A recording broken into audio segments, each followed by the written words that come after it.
Good morning बच्चों। आज हमारा है चैप्टर 4। आज हम बात कर रहे हैं चैप्टर 4 की। और चैप्टर 4 किससे रिलेटेड है? एलएलपी से रिलेटेड है। एलएलपी का मतलब क्या है? एलएलपी का मतलब है limited liability partnership. Limited liability partnership. Limited liability partnership. Actually ये हमारा लिमिटेड लायबिलिटी पार्टनरशिप एक्ट है 2008 का। 2008 का हमारा ये एलएलपी एक्ट है। अच्छा, इसको करने से पहले एक दो बातें समझ लें तो अपना काम करना आसान हो जाएगा। देखो, हमने एक बात पढ़ी, पार्टनरशिप। एक हमने पढ़ा पार्टनरशिप और एक हमने पढ़ा कंपनी। ठीक है, एक हमने पढ़ा पार्टनरशिप, एक हमने पढ़ा कंपनी। और इन दोनों के बीच में हम कह रहे हैं एलएलपी। इन दोनों के बीच में हम कह रहे हैं एलएलपी। ठीक है, अब सवाल ये उठता है कि पार्टनरशिप क्या होती है।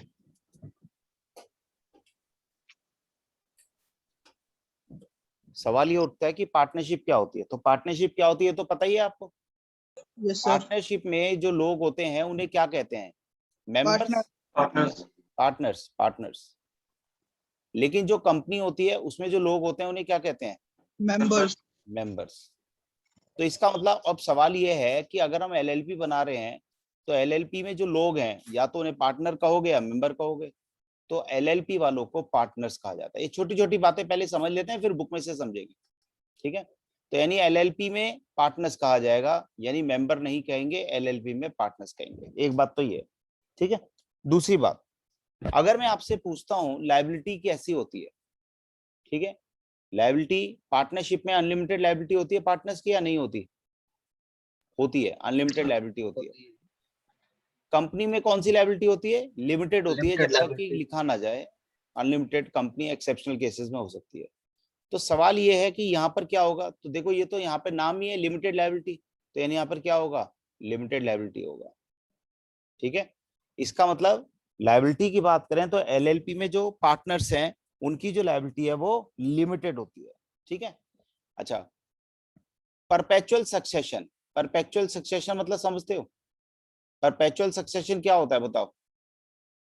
मैं वर्ड यूज कर रहा हूँ, परपेचुअल सक्सेशन। मींस कंपनी आए, कंपनी में कोई आया जाए मर जाए कोई फर्क नहीं पड़ता, कंपनी कंपनी नहीं, चलती मेंबर्स। रहेगी।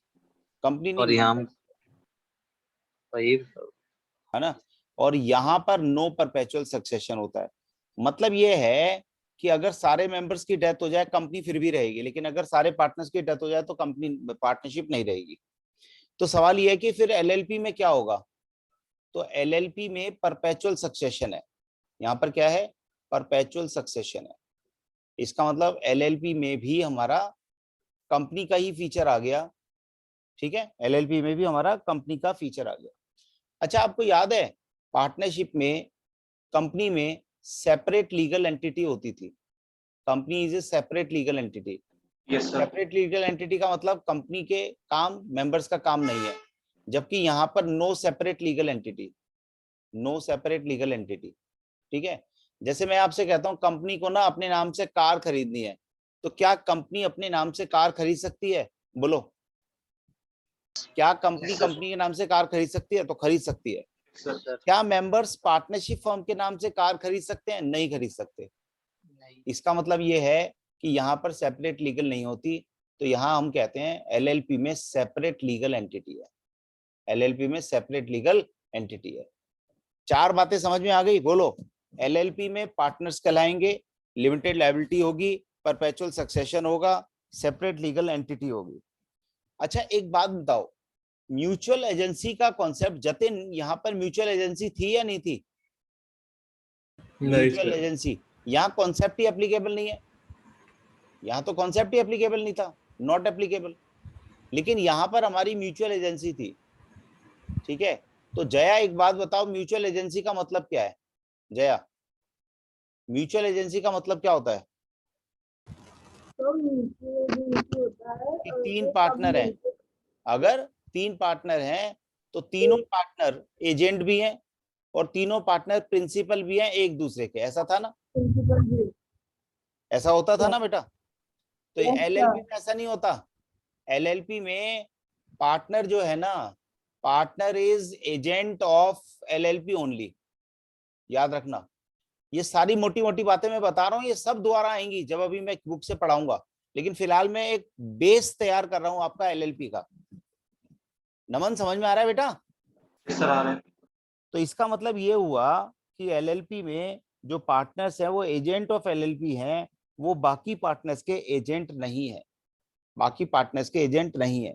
इसका मतलब अगर रूटीन में बात करें तो पार्टनर ने अगर कोई गड़बड़ करी है, अगर एक पार्टनर ने गड़बड़ की है, जैसे मैं आपसे कहता हूं यहां पर तो पार्टनर्स है ही नहीं तो नॉट एप्लीकेबल। यहां मैं कहता हूं 3 पार्टनर है ए बी सी, ठीक है? तो क्या रॉन्गफुल एक्ट ऑफ ए के लिए बी और सी लायबल हैं? अगर पार्टनर हैं और पार्टनरशिप में एक पार्टनर ने कोई रॉन्गफुल एक्ट किया है तो उसके लिए क्या बाकी पार्टनर लायबल होते हैं? शिवेश, क्या सर? अगर क्वेश्चन क्या रॉन्गफुल बोला एक्ट सर? ऑफ ए है तो बी और सी लायबल होंगे। सर होंगे। ठीक है, क्यों होंगे? क्योंकि वो एक दूसरे के एजेंट भी हैं और एक दूसरे के प्रिंसिपल भी हैं। लेकिन यहाँ ऐसा नहीं है, यहाँ ए ने किया तो ए लायबल होगा, बी भी लायबल नहीं होगा, सी भी लायबल नहीं होगा और एलएलपी भी लायबल नहीं होगी, लेकिन इसके कुछ लाइबल एक्सेप्शन। होगा। ठीक है, जब हम पढ़ेंगे तो मैं आपको बताऊंगा इसके कुछ एक्सेप्शंस भी हैं। एक्सेप्शंस का मतलब क्या होता है? एक्सेप्शंस का मतलब क्या है कि यानी उन केसेस में हमारी एलएलपी भी लायबल हो जाएगी, उन केसेस में हमारी एलएलपी भी लायबल हो जाएगी। ये हमारा सेक्शन 27 में लिखा हुआ है जो बाद में पढ़ेंगे। ये मोटी मोटी बातें हमारी हो गई। ठीक है, समझ में आया? बोलो, सर एक बार रिपीट करता हूं। इसका मतलब अगर देखा जाए तो एलएलपी के केस में हमने पार्टनरशिप का पार्टनर ले लिया, इसका नहीं लिया। एलएलपी के केस में हमने इसकी लिमिटेड लायबिलिटी वाली बात ले ली, इसकी नहीं ली। एलएलपी में परपेचुअल सक्सेशन इसका ले लिया, इसका नहीं लिया। इसकी सेपरेट लीगल एंटिटी नहीं ली, इसकी सेपरेट लीगल एंटिटी ले ली। बोलो, म्यूचुअल एजेंसी इसकी नहीं ली और यहाँ पर एप्लीकेबल नहीं था, लेकिन एक तरह से फीचर वही है कि भाई हर आदमी अपने लिए लायबल है। ठीक है, और यहाँ पर इसकी फीचर नहीं ली, ये एक नई फीचर है, यहाँ पर एप्लीकेबल ही नहीं थी तो इसलिए कोई बात नहीं करेंगे। ये है बेसिक कॉन्सेप्ट एलएलपी का। क्या ये बात समझ में आ गई बच्चों? ठीक है, कोई डाउट है यहाँ तक? अच्छा, एक और छोटी सी बात याद आ गई, वो भी बता देता हूं। पार्टनरशिप में हमारा होता है रजिस्ट्रार। रजिस्ट्रार किसका होता है? Registrar of partnership firms. और यहाँ पर क्या होता है? Registrar of ROC. कंपनीज, यानी आरओसी। ROC company. ठीक है, तो आरओसी है और यहाँ पर आरओएफ है, तो यहाँ पर भी हमने इसके आरओसी पे ही काम होगा, आरओसी। रजिस्ट्रार ऑफ कंपनीज पे। ठीक है, निखिल समझ में आया बेटा? Yes sir. ठीक है, तो अब सवाल ये है कि एलएलपी क्या है? तो एलएलपी क्या है, अब इन सारी फीचर्स को देखकर एक बार एलएलपी समझते हैं कि व्हाट इज एलएलपी। देखिए, एलएलपी का मीनिंग क्या दिया हुआ है? LLP is a new form of legal business. बिल्कुल ठीक बात है, न्यू फॉर्म तो है ही, क्योंकि पहले तो ना थी, ये 2008 के बाद आई है। और ये क्या है? लीगल एंटिटी है, बिल्कुल लीगल एंटिटी है, लिमिटेड लायबिलिटी है। It is an alternative corporate business vehicle. Alternative corporate business vehicle क्यों है? क्योंकि ये जस्ट लाइक कंपनी तो हो गई भाई, कंपनी तो हो गई। अच्छा, और इसके अंदर allows its partners the flexibility of organising their internal structure. मतलब आप काम तो कर रहे हो पार्टनरशिप की तरह और मजेदार जो बेनिफिट्स ले रहे हो वो कंपनी के ले रहे हो। पार्टनरशिप की सेपरेट लीगल एंटिटी है, ठीक है।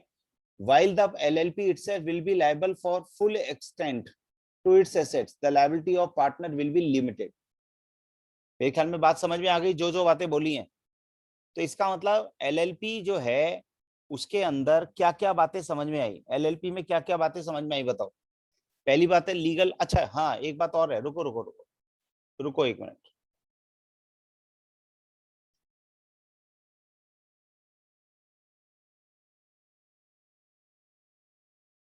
आप एक बार ना कैरेक्टरिस्टिक्स पर आ जाओ, क्योंकि हमने कैरेक्टरिस्टिक्स एक तरह से ओरली पढ़ लिए हैं।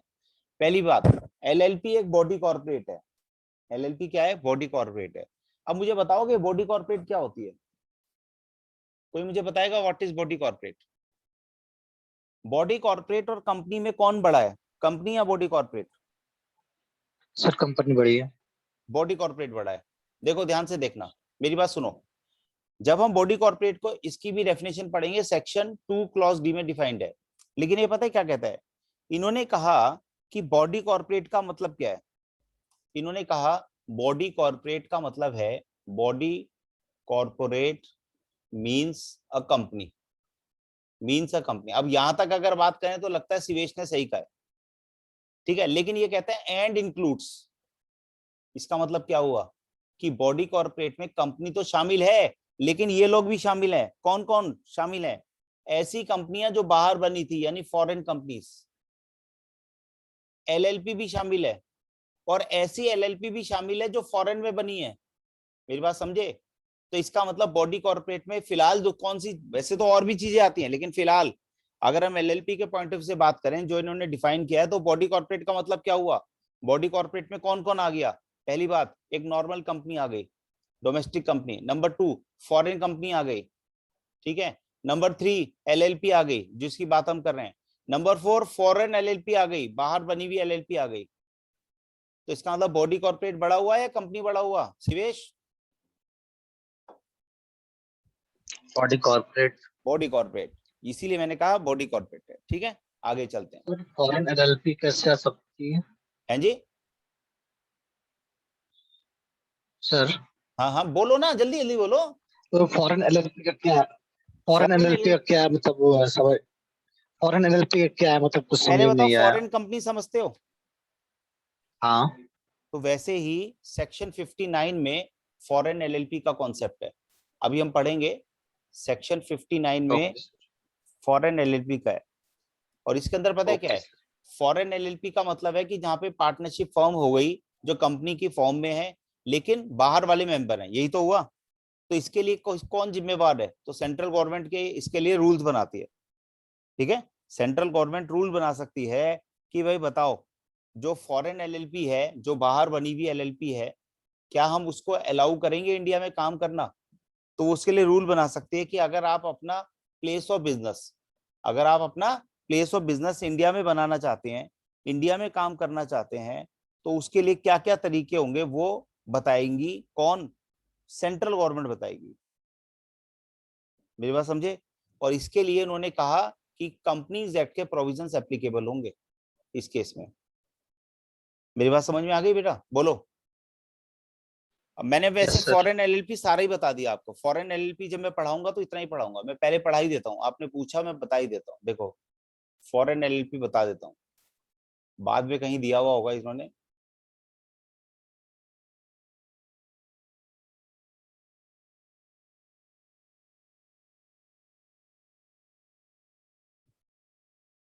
वाइंडिंग अप से पहले होना चाहिए। ये रहा फॉरेन एलएलपी। फॉरेन एलएलपी देखो, इस बच्चे ने पूछा, मैं बता ही देता हूँ क्योंकि मैंने बता दिया।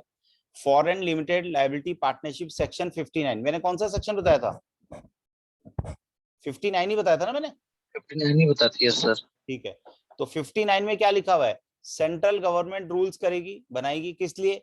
कि भाई कोई भी फॉरेन एलएलपी है, अगर वो एस्टेब्लिश करना चाहता है place of business in India, या कोई काम करना चाहता है, बिजनेस करना चाहता है इंडिया में, ठीक है, तो उसको कैसे करना चाहिए, तो उसके लिए वो रूल बनाएगी। और कंपनीज एक्ट के प्रोविजंस एप्लीकेबल होंगे, कंपनीज एक्ट के प्रोविजंस एप्लीकेबल होंगे। ठीक है बेटा? शिवेश समझ में आ गया? Yes sir. वापिस आ जाते हैं, वापिस आ जाते हैं। अच्छा, मैंने ना आपको बॉडी कॉर्पोरेट भी समझा दिया। क्या समझाया था बताओ बॉडी कॉर्पोरेट में Shivesh? Sir body corporate means की बॉडी कॉर्पोरेट बताया था। बॉडी कॉर्पोरेट का मतलब है कंपनी। और कंपनी दूसरा क्या बताया था? एंड इंक्लूड्स, 3 चीजें, फॉरेन एलएलपी कंपनी, एलएलपी और फॉरेन एलएलपी। Foreign LLP. ठीक है, यही है देखो बॉडी कॉर्पोरेट का मतलब। तो बॉडी कॉर्पोरेट का मतलब है इट मीन्स ए कंपनी जो कंपनीज एक्ट के हिसाब से है, और दूसरा LLP registered, LLP incorporated outside India और कंपनी इनकॉर्पोरेटेड आउटसाइड इंडिया। समझ में आई बात ये? बोलो जी। अच्छा, Yes, sir. इसके अलावा वो कहते हैं कि इसमें क्या क्या शामिल नहीं है। इसके अंदर corporate sole, corporate cooperative society, और इसके अलावा और कोई बॉडी कॉर्पोरेट जो है वो शामिल नहीं होता। 3 लोग, ठीक है निखिल, समझ में आ रहे हैं? Yes, sir. अच्छा, आगे चलते हैं, आगे चलते हैं। अब आते हैं परपेचुअल सक्सेशन। ये मैंने आपको बता दिया कि एलएलपी जो है वो, एलएलपी की एग्जिस्टेंस जो है वो पार्टनर्स की एग्जिस्टेंस से खत्म नहीं होती, ठीक है। सेपरेट लीगल एंटिटी है, ये मैंने आपको बता दिया, सेपरेट लीगल एंटिटी होती है, कंपनी का बेनिफिट मिलता है। म्यूचुअल एजेंसी, बताओ क्या म्यूचुअल एजेंसी है इसमें? नहीं है। Yes, sir.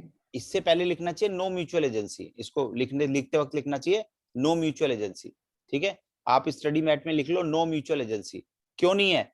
क्योंकि कोई भी पार्टनर किसी और पार्टनर के रॉन्गफुल एक्ट्स के लिए जिम्मेवार नहीं है, ठीक है, समझ में आई बात? अगला Yes, sir. Partnership agreement. अच्छा याद करो, हम जब पार्टनरशिप बनाते हैं तो हम क्या लिखते हैं? हम पार्टनरशिप एग्रीमेंट बनाते हैं। अब यहाँ पे भी हमारा एग्रीमेंट होगा, लेकिन वो पार्टनरशिप की बजाय उससे क्या क्या दिया? एलएलपी एग्रीमेंट कह दिया, ठीक है, LLP agreement. Artificial legal person है, कोई प्रॉब्लम नहीं है। कॉमन सील, कॉमन सील के बारे में यहां पर ये कह रहे हैं कि अगर वो चाहें तो अपनी कॉमन सील बना सकते हैं, मजबूरी नहीं है, मैंडेटरी नहीं है, याद रखना, not mandatory, not mandatory. Common seal का मतलब होता है स्टैंप, जो स्टील की स्टैंप होती है जिसको लगाने से वो कागज के ऊपर स्टैंप आ जाती है, उसे कहते हैं कॉमन सील।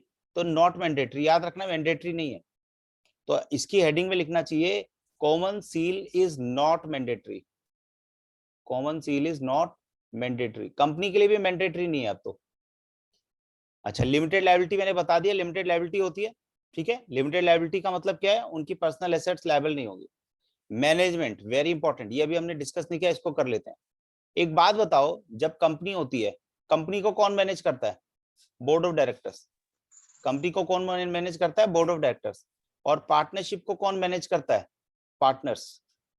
पार्टनरशिप को मैनेज करते हैं पार्टनर्स। तो सवाल यह है एलएलपी को कौन मैनेज करेगा?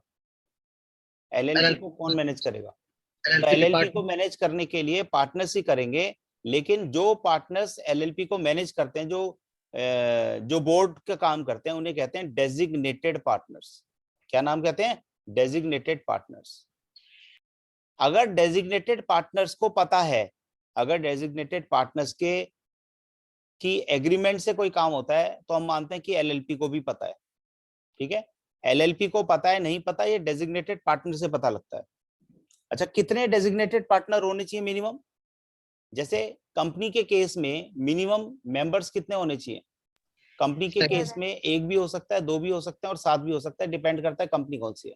पार्टनरशिप में कितने हो सकते हैं? 2। वैसे ही यहाँ पर भी 2 हो सकते हैं, वैसे यहाँ पे 2। इसका मतलब एलएलपी में एक बात और समझ में आती है कि मिनिमम 2 होने चाहिए, और मैक्सिमम जो है उसकी नो लिमिट, उसकी कोई लिमिट नहीं है। यहां तक समझ में आया? बोलो। अच्छा, अगर 2 पार्टनर होते हैं, अगर 2 पार्टनर होते हैं, तो याद है जब हम पार्टनरशिप पढ़ते थे तो ऐसा नहीं था, लेकिन यहाँ पर अगर 2 होते हैं तो कहते हैं कि इन 2 पार्टनर्स में से क्या वो सिटीजन ऑफ इंडिया होने चाहिए? ऐसा कुछ नहीं है, सिटीजन की बात नहीं करते, सिटीजन की बात नहीं करते, लेकिन वो उसका रेजिडेंट होना जरूरी है। रेजिडेंट का मतलब याद है 182 डेज वाला कॉन्सेप्ट बताया था? Yes, sir. Not. तो 182 डेज में रहना चाहिए। अच्छा, ये क्या ये दोनों का जरूरी है? नहीं, एनीवन, एनीवन, एटलीस्ट 1, ऐसा बोलो, बल्कि एटलीस्ट 1, कम से कम 1 होना चाहिए। यहाँ तक समझ में आई बात बच्चों? Yes, sir. तो इसका मतलब ये हुआ, इसका मतलब ये हुआ कि मैनेजमेंट जो है इनको क्या कहेंगे? Designated partners. देखो ये रहा, मिनिमम कितने हैं? मिनिमम 2 होने चाहिए, और 2 होने चाहिए तो कम से कम वही वाले दोनों डेजिग्नेटेड पार्टनर हो जाएंगे, और जिसमें से कम 1 जो है वो रेजिडेंट इन इंडिया होना चाहिए। मैक्सिमम लिमिट कुछ नहीं है। आई बात समझ में? Yes, sir. चलो, बिजनेस फॉर प्रॉफिट। हाँ, सोशल सर्विस के लिए कुछ नहीं काम कर सकते यहाँ पर। एलएलपी बनाई है तो प्रॉफिट के लिए बनती है। एलएलपी बनाई है तो प्रॉफिट के लिए बनती है। ठीक है। इन्वेस्टिगेशन, अगर सेंट्रल गवर्नमेंट को लगता है कि कुछ गड़बड़ चल रही है, तो जैसे सेंट्रल गवर्नमेंट जो है वो इन्वेस्टिगेट कर सकते हैं कंपनी को, वैसे ही यस को भी, एलएलपी को भी इन्वेस्टिगेट करेगी। अगर एलएलपी का कोई मर्जर हो रहा है, अमेलगमेशन हो रहा है, उसके लिए जो एग्रीमेंट साइन हो रहा है वो भी हो सकता है। ठीक है, लेकिन वो कैसे होगा? एलएलपी के थ्रू होगा, एलएलपी एक्ट के थ्रू होगा। ठीक है। अगर हम कहते हैं कि हमारे पास अभी आज क्या था, आज हमारे पास एक कंपनी थी। कंपनी का मतलब क्या है? कंपनी का मतलब क्या है भाई? कंपनी का मतलब है जो कंपनीज एक्ट में बनी हुई है। अब मैं कह रहा हूं उसे एलएलपी में कन्वर्ट करना है, तो क्या हो सकता है? यस, कोई दिक्कत नहीं है। यह है आपका 14 पॉइंट कि एलएलपी को कन्वर्ट किया जा सकता है। ठीक है। उसके बाद आते हैं ई फाइलिंग। ई फाइलिंग का मतलब क्या है कि जब हमारी एलएलपी बनेगी तो उसके अंदर हम जो फाइलिंग करेंगे ई फाइलिंग होगी। मैं अभी थोड़ी देर बाद आपको बताऊंगा कि इसमें फॉर्म्स हमारे कौन से होते हैं। थोड़ी देर बाद जब हम पढ़ेंगे ना, जब हम पढ़ेंगे सेक्शन 17 ऑनवर्ड्स, तो मैं आपको बताऊंगा कि हमारे फॉर्म होते हैं जिनका नाम क्या है, ई फॉर्म 1, ई फॉर्म 2, इस टाइप से फॉर्म्स होते हैं। ठीक है, अभी बात करेंगे। तो ई फाइलिंग होती है इनकी, सारे डॉक्यूमेंट्स की ई फाइलिंग है। और फॉरेन एलएलपी हमने अभी बात कर ली। बोलो जी, यहां तक समझ में आ गई बात? बोलो। अच्छा, एलएलपी का फायदा क्या है? एलएलपी का फायदा ये है कि ये हमारा एक ऐसा, एक तो एग्रीमेंट बेस्ड है, कोई यानी डिस्प्यूट नहीं होगा। एग्रीमेंट बेस्ड का मतलब है नो डिस्प्यूट, ये फायदा है। दूसरी बात, हमें फ्लेक्सिबिलिटी है, क्योंकि कंपनी में तो कंप्लायंसेस बहुत हैं, यहाँ पर हमारी पार्टनरशिप की तरह, तो एलएलपी में फायदा है। इजी टू फॉर्म, ये मैं बताऊंगा। इजी टू फॉर्म 3 स्टेप होते हैं। नाम रिजर्व कर लेते हैं, नेम रिजर्वेशन, मैं अभी बता रहा हूँ, थोड़ी देर बाद दोबारा डिस्कस करूंगा। नेम रिजर्वेशन है, फिर उसके बाद इनकॉर्पोरेट कर लेते हैं एलएलपी को। ठीक है। अच्छा, एक बात और अभी बता देता हूँ। जैसे याद है, कंपनी जब हम बनाते हैं तो मेमोरेंडम बनाते हैं, आर्टिकल्स बनाते हैं, बनाते नहीं बनाते? बनाते हैं नहीं बनाते? तो बोलो। बनाते हैं। तो वैसे ही यहाँ पर मेमोरेंडम और आर्टिकल नहीं बनते। यहाँ पर मेमोरेंडम नहीं बनते, बल्कि इंफॉर्मेशन डॉक्यूमेंट होता है, इंफॉर्मेशन डॉक्यूमेंट होता है। तो इसीलिए यहाँ पर स्टेप्स हमारे 3 ही है। नेम रिजर्व करवा लिया, इनकॉर्पोरेट कर लिया, और फिर एलएलपी एग्रीमेंट हमने सबमिट कर दिया। एलएलपी एग्रीमेंट 30 डेज में सबमिट करते हैं, दोबारा आएगा फिर बता दूंगा। ठीक है। पार्टनर्स की लिमिटेड लायबिलिटी होती है। फ्लेक्सिबल कैपिटल स्ट्रक्चर, कभी भी लाओ कभी भी जाओ, किसी को बताने की जरूरत नहीं है। और डिसॉल्व करने का तरीका भी बहुत आसान है। अगर आप ये चाहते हैं ना कि पार्टनरशिप फर्म को डिसॉल्व किया जाए, तो उसका जो तरीका है लगभग वैसे ही तरीके हैं। तो यहाँ पर सेक्शन 63 थोड़ी देर में पढ़ेंगे, जिसके अंदर मैं बताऊंगा कि यहाँ पर डिसोल्यूशन भी हो सकता है और वाइंडिंग अप कैसे होगी। वाइंडिंग अप और डिसोल्यूशन। ठीक है। वाइंडिंग अप का मतलब क्या होगा? कोई बताएगा वाइंडिंग अप का मतलब क्या होगा? वाइंडिंग अप का मतलब है, एलएलपी बंद होगी। वाइंडिंग अप का मतलब है कि आपने अपनी एसेट्स को बेच दिया, एसेट्स आर सोल्ड और लायबिलिटीज आर सेटल्ड, ये हो गई वाइंडिंग अप। ठीक है। क्या यहाँ पर एलएलपी है? हाँ, एलएलपी जिंदा है। डिसोल्यूशन का मतलब है एलएलपी भी खत्म हो गई। यानी एक तरह से ये डिसोल्यूशन का मतलब डिसोल्यूशन ऑफ फर्म है, जो हम वहां पढ़ते थे, याद आ रहा है? सेक्शन कौन सा था? 63 था, थोड़ी देर में डिस्कस करेंगे। यहां तक बात समझ में आ गई? बोलो बेटा। कोई डाउट है किसी को? No sir. सर वो जैसे पार्टनर थे ना एलएलपी के, उसमें था रेसिडेंट हाँ, 182 डेज। तो सर उसमें कैलेंडर ईयर देखेंगे प्रीसीडिंग ईयर का कि करंट ईयर का देखेंगे? करंट ईयर का 182 कैसे देख सकते हो? करंट ईयर का देख भी कैसे सकते हो? अगर देखना भी चाहते हो, नहीं हो सकता, तो प्रीसीडिंग ईयर का ही देखेंगे। 182 डेज या मोर होना चाहिए, कम से कम 180 दिन होने चाहिए। ठीक है, वो तो सेम है ना बातें। अच्छा, अब देखो, इसने इन्होंने लिखा कि कहीं किसी को कंफ्यूजन ना हो जाए, तो हमारा सेक्शन 4 से शुरू करते हैं। सेक्शन 4 क्या कह रहा है? Non applicability of Indian partnership act. अरे भाई, तुमने एलएलपी के लिए एक एलएलपी एक्ट बना तो दिया 2008 वाला, तो वो एप्लीकेबल होगा, पार्टनरशिप एक्ट क्यों एप्लीकेबल होगा? ठीक है। बॉडी कॉर्पोरेट एलएलपी जो बनेगी, उसके अंदर जो इंडिविजुअल्स हैं या बॉडी कॉर्पोरेट्स हैं, उनको पार्टनर कहा जाएगा। अब मुझे कोई ये बताएगा कि बॉडी कॉर्पोरेट का मतलब क्या है? यहाँ पर हमने कहा कि एक एलएलपी में, एक मिनट क्वेश्चन करने दो, हमने कहा एलएलपी में इंडिविजुअल हो सकता है, ठीक है, तो राम श्याम हो सकते हैं, और फिर हमने कहा बॉडी कॉर्पोरेट हो सकता है। अब मुझे बताओगे जरा कि यहाँ पर बॉडी कॉर्पोरेट होने का मतलब क्या है? हाँ जी, अब बताओ प्रियांशी। सर मैं कह रही थी कि आपने कहा ना इसमें LLP एक्ट 2008 होगा। इसका मतलब है इसमें कोई और कंपनी भी मेंबर बन सकती है, इसके अंदर कोई और फॉरेन कंपनी भी पार्टनर बन सकती है, समझ रहे हो? कोई कंपनी भी पार्टनर बन सकती है, कोई फॉरेन कंपनी भी पार्टनर बन सकती है। इसका मतलब है कि बात एक ही है कि कोई भी पार्टनर बन सकता है इसके अंदर, बॉडी कॉर्पोरेट। ये फैसिलिटी हमें LLP में अवेलेबल नहीं थी। ठीक है, बात समझ में आई? चलें आगे। Yes sir. Yes sir. Yes sir. अब 3 बातें बड़ी इंपॉर्टेंट है जो यहां पर आ रही हैं, बाद में भी रिपीट होंगी।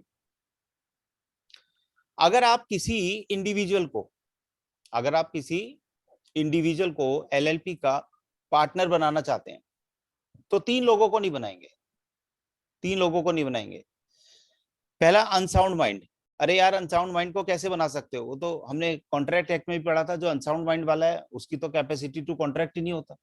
Yes sir. दूसरा, अनडिस्चार्ज इंसॉल्वेंट। और तीसरा, applied to be adjudicated as insolvent. अब इसको जरा सावधानी से पढ़ना चाहिए। जैसे मैं आपसे कहता हूं मिस्टर ए है, मिस्टर ए की जो एसेट्स हैं वो हैं 10 करोड़ की, और मिस्टर ए की जो लायबिलिटीज हैं वो हैं 2 करोड़ की। तो क्या कोई लोचा है? बोलो, कोई प्रॉब्लम नहीं है। मिस्टर बी की बात करें तो मिस्टर बी की एसेट्स हैं 20 करोड़ की, और मिस्टर बी की लायबिलिटीज हैं 20 करोड़ की। तो क्या कोई प्रॉब्लम है? बोलो ना, कोई प्रॉब्लम नहीं है। ठीक है, हाँ जी। अब मुझे निखिल तुम बताओ, निखिल, मिस्टर सी है, उनकी एसेट्स हैं 10 करोड़ की, और उसकी जो लायबिलिटी है वो है 40 करोड़ की। तो क्या कोई प्रॉब्लम है? यस सर, बहुत ज्यादा प्रॉब्लम है। बहुत ज्यादा प्रॉब्लम है। तो इसको क्या करना चाहिए? ये इंसॉल्वेंट हो जाएगा, पार्टनर ही नहीं रखना चाहिए। नहीं, इसको क्या करना चाहिए, ये कोर्ट में ना जाएगा, ठीक है, और ये कोर्ट में अप्लाई करेगा। कोर्ट में अप्लाई क्या करेगा? कोर्ट में अप्लाई करेगा जी, इसको इंसॉल्वेंट डिक्लेयर कर दिया जाए, to be declared as insolvent, yes to sir. Be declared as insolvent. ये पहला स्टेप है, पहले स्टेप पे इसने कहा। फिर कोर्ट देखेगी, कोर्ट ने देखा कि भैया तुम्हारी एसेट्स कितनी है, तो देखा कोर्ट ने तो इसकी एसेट्स 10 करोड़ नहीं थी, इसके पास बहुत सारे फार्म हाउस थे, और इसकी जो एसेट्स थी वो 100 करोड़ की थी, छुपा रखी थी इसने, और लायबिलिटी सिर्फ 40 करोड़ की थी। समझ रहे हो? तो कोर्ट क्या कहेगी? बताओ, कोर्ट क्या कहेगी? इस केस इसको क्या कहोगे? जो पहले वाला सर केस इसने है, इसको कोर्ट क्या इसको कहोगे? होनी कहेगी, इसने इतना बड़ा वो करा। वो तो कहेगी, वो सारे काम होंगे। मैं जो पूछ रहा हूँ मेरे क्वेश्चन का आंसर दो। मेरा पहला क्वेश्चन ये है कि जो पहले वाला है उसको इसी स्टेप पर अगर कोई बंदा है तो उसे क्या कहेंगे? उसे कहेंगे he has applied to be adjudicated, to be adjudicated as insolvent. सही है, एज इंसॉल्वेंट। इसका मतलब इंसॉल्वेंट के लिए अप्लाई कर दिया। उसके बाद ये वाला जो होगा इसको क्या कहेंगे? इसको कहेंगे अनडिस्चार्ज इंसॉल्वेंट, अनडिस्चार्ज इंसॉल्वेंट। ठीक है, अच्छा, अगर हम कहते हैं ये सेकंड स्टेप की बजाय सेकंड है, ये वाला हो गया कि कोर्ट ने देखा यार वाकई में है, तो इसके लिए ना प्रोसीडिंग शुरू हो जाएंगे, तो भी अनडिस्चार्ज रहेगा। ठीक है, उसके बाद सरकार क्या करेगी? सरकार जो भी ऑफिशियल रिसीवर होगा वो क्या करेगा? वो इसकी एसेट्स को बेच देगा, एसेट्स को बेचने के बाद जो लायबिलिटीज होगी उसको दे देगा, जितना भी परसेंट दे पाएगा लायबिलिटीज की पेमेंट हो जाएंगी, और फिर उसका एक कोर्ट में सर्टिफिकेट सबमिट कर देगा। जब कोर्ट में सर्टिफिकेट सबमिट कर देगा तो उसके बाद ये हो जाएगा डिस्चार्ज्ड इंसॉल्वेंट। क्या हो जाएगा? Discharge insolvent. तो यानी डिस्चार्ज इंसॉल्वेंट का मतलब क्या है कि जो पहले कभी इंसॉल्वेंट था लेकिन अब वो ठीक हो गया। तो क्या डिस्चार्ज इंसॉल्वेंट हमारा मेंबर बन सकता है, पार्टनर बन सकता है? बन सकता है, क्योंकि वो तो फ्री मैन हो गया ना, वो तो दोबारा से ठीक ठाक आदमी हो गया। तो इसका मतलब कौन कौन से 3 लोग नहीं बन सकते बताओ? पहला, अनसाउंड माइंड वाला नहीं बन सकता, बोलो। पहला अनसाउंड माइंड वाला, दूसरा अनडिस्चार्ज, और तीसरा जिसने अप्लाई किया वो नहीं बन सकता। यहां तक समझ में आई बात? बोलो जी। Yes sir. सर जिसने अप्लाई करा मतलब? अभी तो बताया तो था, जिसको लगा कि उसकी एसेट्स जो है वो कम है, लायबिलिटीज ज्यादा हैं, तो उसने कोर्ट में अप्लाई किया। तो जब वो कोर्ट में अप्लाई करता है तो इस कंडीशन में ये हो जाता है, वो applied to be adjudicated as insolvent है। सर वो अनडिस्चार्ज इंसॉल्वेंट का वो बता दो। अनडिस्चार्ज का मतलब है कि अभी उसकी पेंडिंग चल रहा है मामला, अभी पेंडिंग है, यानी अभी वो ठीक नहीं रहा। अगर आपने कहा कि अनडिस्चार्ज है तो इसका मतलब वो ये है कि अभी उसके अगेंस्ट प्रोसीडिंग चल रही हैं, अभी उसकी एसेट्स को बेचा नहीं गया। जिस दिन उसकी एसेट्स को बेच दिया गया और सारी एसेट्स को बेचने पे लायबिलिटीज दे दी गई, जितनी भी दे दी गई, तो उसके बाद उसे सरकार एक सर्टिफिकेट दे देती है, तब होता है वो डिस्चार्ज इंसॉल्वेंट। डिस्चार्ज इंसॉल्वेंट का मतलब होता है कि वो एक नॉर्मल आदमी बन गया। समझ में आई बात ये? ठीक है। Yes sir. अच्छा, आगे चलते हैं। उसके बाद हमारा सेक्शन 6 क्या कहता है? सेक्शन 6 में छोटी छोटी दो बातें हैं। पहली बात, सेक्शन 6 कहता है कि मिनिमम नंबर कितने होने चाहिए। ये तो मैंने बता दिया कि मिनिमम हमारे पास कितने मेंबर होने चाहिए, 2 पार्टनर होने चाहिए, कम से कम 2 पार्टनर का होना जरूरी है। बोलो यहां तक सही है? Yes sir. एक बच्चा तो यस सर या कुछ तो बोले। जतिन, कभी कोई बोल दो, कभी कोई बोल दो यार। अच्छा, अगर मैं आपसे कहता हूं कि 2 पार्टनर हैं, ठीक है, सपोज एक सिचुएशन लो, हमने यहाँ पर एलएलपी बनाई, हमारे 2 पार्टनर्स थे, दोनों के दोनों ही फिर डेजिग्नेटेड पार्टनर्स होंगे। यहाँ पर क्या हुआ, एक पार्टनर ने छोड़ दिया, यहाँ पर एक पार्टनर चला गया, यहाँ पर ए और बी थे, यहाँ पर ए रह गया खाली, ठीक है। तो क्या ये एलएलपी रही हमारी? पहले तो ये बताओ, क्या ये एलएलपी रही हमारी? रहेगी सर, बट 6 मंथ के लिए रहेगी। Yes sir. इसका मतलब ये है कि 6 महीने तक, ये एक आदमी होने के बाद भी 6 महीने तक अगर इसने काम किया, तो ये जो 6 महीने के काम है, इसके लिए ये पर्सनली लायबल होगा। पहली बात तो ये है, कौन होगा? पर्सनली लायबल होगा। ये बात समझ में आई या नहीं आई? ठीक है, ये पर्सनली लायबल होगा। और उसके बाद हम ये कह सकते हैं कि या तो तुम नया पार्टनर लाओ, और नहीं तो तुम्हें डिसॉल्व कर देंगे, डिसॉल्व हो जाएगा। क्लियर है बात ये? Yes sir.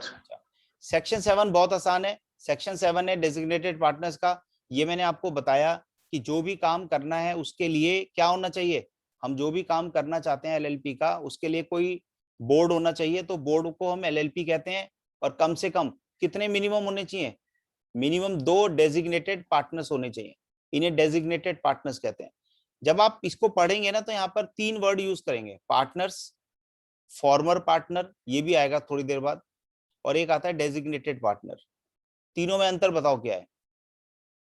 पार्टनर का मतलब है कि वो हमारा पार्टनर है, पार्टनर है, उसमें से हो सकता है कि वही वाला डेजिग्नेटेड पार्टनर भी हो।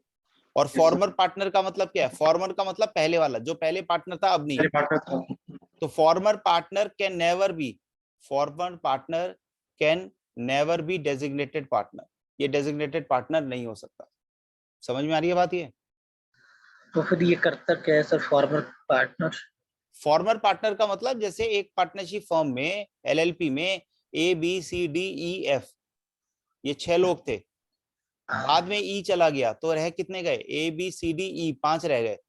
तो जो एफ है जो चला गया, उसे फॉर्मर पार्टनर कहेंगे, जिसको आप रिटायर्ड पार्टनर कहते थे पहले। Yes sir. इन्होंने क्या किया है ना, इन्होंने एलएलपी में टर्म्स थोड़ा अलग यूज करने की कोशिश की है, इन्होंने एलएलपी में टर्म्स डिफाइन किए। ठीक है। अच्छा, अब मुझे एक बात बताओ, कौन बताएगा? चलो मैं इसी से पूछता हूं, क्या नाम है? निखिल। एक है ए, एक है बी लिमिटेड, और एक है XYZ LLP, ठीक है। क्या ये तीनों मिलकर एक LLP बना सकते हैं? Yes sir. बना सकते हैं। लेकिन प्रॉब्लम पता है क्या है? प्रॉब्लम ये है कि बी लिमिटेड तो कंपनी है, तो बी लिमिटेड जो है, यानी बॉडी कॉर्पोरेट अगर कोई बनी है, तो ये जो बॉडी कॉर्पोरेट है, क्या ये इंडिविजुअल है? पहले बताओ। No sir. इंडिविजुअल तो ना, बॉडी कॉर्पोरेट है। तो ये जो बॉडी कॉर्पोरेट है काम कैसे करेगी? जैसे अगर कभी भी कोई डिस्कशन करना है, तो बॉडी कॉर्पोरेट बोलेगी कैसे? तो उसके लिए एक प्रोविजन है कि इनके ना कम से कम 2 बंदे जो हैं एज नॉमिनी आने चाहिए। तो जब भी पार्टनरशिप एलएलपी में कोई काम होगा तो ये जो बॉडी कॉर्पोरेट है इसके नॉमिनी आएंगे और अटेंड करेंगे, ये यहाँ पे लिखा हुआ है सेकंड पॉइंट में। समझ में आई बात? फिर रेजिडेंट इन इंडिया मैंने बता दिया, कितने दिन थे रेजिडेंट इन इंडिया में? 182 days। 182 डेज, ठीक है, एटलीस्ट 182 डेज होने चाहिए, नॉट लेस देन 182 डेज। और वो भी कब होने चाहिए? इमीडिएटली प्रीसीडिंग 1 ईयर में। ये है हमारे पार्टनर्स के बारे में बेसिक बातें। समझ में आ गया बच्चों? बोलो। मैं एक बार और बताऊं, सेक्शन 4, 5, 6, 7 में क्या था, एक बार अपने लैंग्वेज में अलग से पढ़ लेते हैं। देखो जी, सेक्शन 4, 5, 6, 7, 4 में क्या लिखा हुआ था? 4 में लिखा हुआ है कि एलएलपी एक्ट एप्लीकेबल होगा, पार्टनरशिप एक्ट एप्लीकेबल नहीं होगा, ये 4 में लिखा हुआ है। 5 में क्या लिखा हुआ है? 5 में लिखा हुआ है कि कौन कौन इसमें पार्टनर बन सकते हैं। तो मैंने कहा कौन कौन पार्टनर बन सकते हैं, तो पार्टनर में या तो इंडिविजुअल बनेगा, ठीक है, और या बॉडी कॉर्पोरेट भी पार्टनर बन सकती है। लेकिन 3 लोग बताए थे कौन कौन पार्टनर नहीं बन सकते। कौन बताएगा भाई 3 लोग कौन कौन नहीं बन सकते? नवन तुम बताओ। अनसाउंड माइंड का नहीं बन सकता, जिसने अप्लाई किया है इंसॉल्वेंसी के लिए वो नहीं कर सकता, और जो अनडिस्चार्ज इंसॉल्वेंट है वो नहीं बन सकता। याद आ गई? अच्छा, फिर हमने सेक्शन 6 में मिनिमम की बात की, मिनिमम नंबर ऑफ पार्टनर्स कितने होने चाहिए, तो मिनिमम नंबर कितने होने चाहिए? 2 होने चाहिए। फिर मैंने ये भी बताया कि अगर किसी मूवमेंट पे 2 से कम हो जाते हैं, 6 महीने तक अपना काम करते हैं, तो उस केस में जो एक रह गया वही पर्सनली लायबल हो जाएगा। सेक्शन 7 किसका है? डेजिग्नेटेड पार्टनर्स का। सेक्शन 7 है डेजिग्नेटेड पार्टनर्स। डेजिग्नेटेड पार्टनर्स में क्या इंपॉर्टेंट है? पहली बात, कम से कम 2 होने चाहिए, कम से कम 2 होने चाहिए। दूसरी बात, ये जो 2 हैं उनमें से कम एक, एटलीस्ट 1, वो रेजिडेंट इन इंडिया होना चाहिए। सिटीजन की बात नहीं है, रेजिडेंट होना चाहिए। सिटीजन की बात नहीं है, रेजिडेंट होना चाहिए, ठीक है।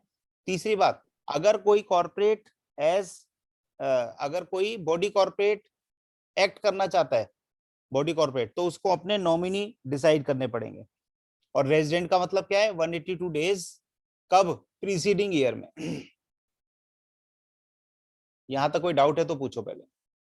फीचर्स मैंने आपको सारी बता दी है। यहां से उसके बाद एक अलग शुरू होगा कौन काम, सेक्शन 11। बताओ जी, यहां तक कोई डाउट है? सभी लोग बताएं। जया, तुम्हारी आवाज नहीं आई, कोई डाउट है तुम्हें? सर। ठीक है, तो चलिए फिर आगे चलते हैं। अब आते हैं इनकॉर्पोरेशन ऑफ एलएलपी। एलएलपी का इनकॉर्पोरेशन कैसे किया जाए? तो देखो, मैंने आपको बताया था कि जैसे पार्टनरशिप फर्म में एग्रीमेंट होता है, वैसे ही इसके अंदर एलएलपी एग्रीमेंट होता है। लेकिन फिर भी पार्टनर, जब हम इसे कंपनी बना रहे हैं, तो जैसे कंपनी में एमओए, एओए है, वैसे यहां पर भी कुछ होना चाहिए, तो उसको कहते हैं इनकॉर्पोरेशन डॉक्यूमेंट। क्या कहते हैं? इनकॉर्पोरेशन डॉक्यूमेंट, ठीक है। तो ये कहते हैं अगर इनकॉर्पोरेशन डॉक्यूमेंट होगा, अगर इनकॉर्पोरेशन डॉक्यूमेंट होगा तो उसके अंदर क्या होगा? तो कहते हैं, पहली बात सुनो ध्यान से, पहले मेरी बात सुनो फिर बुक में देखेंगे।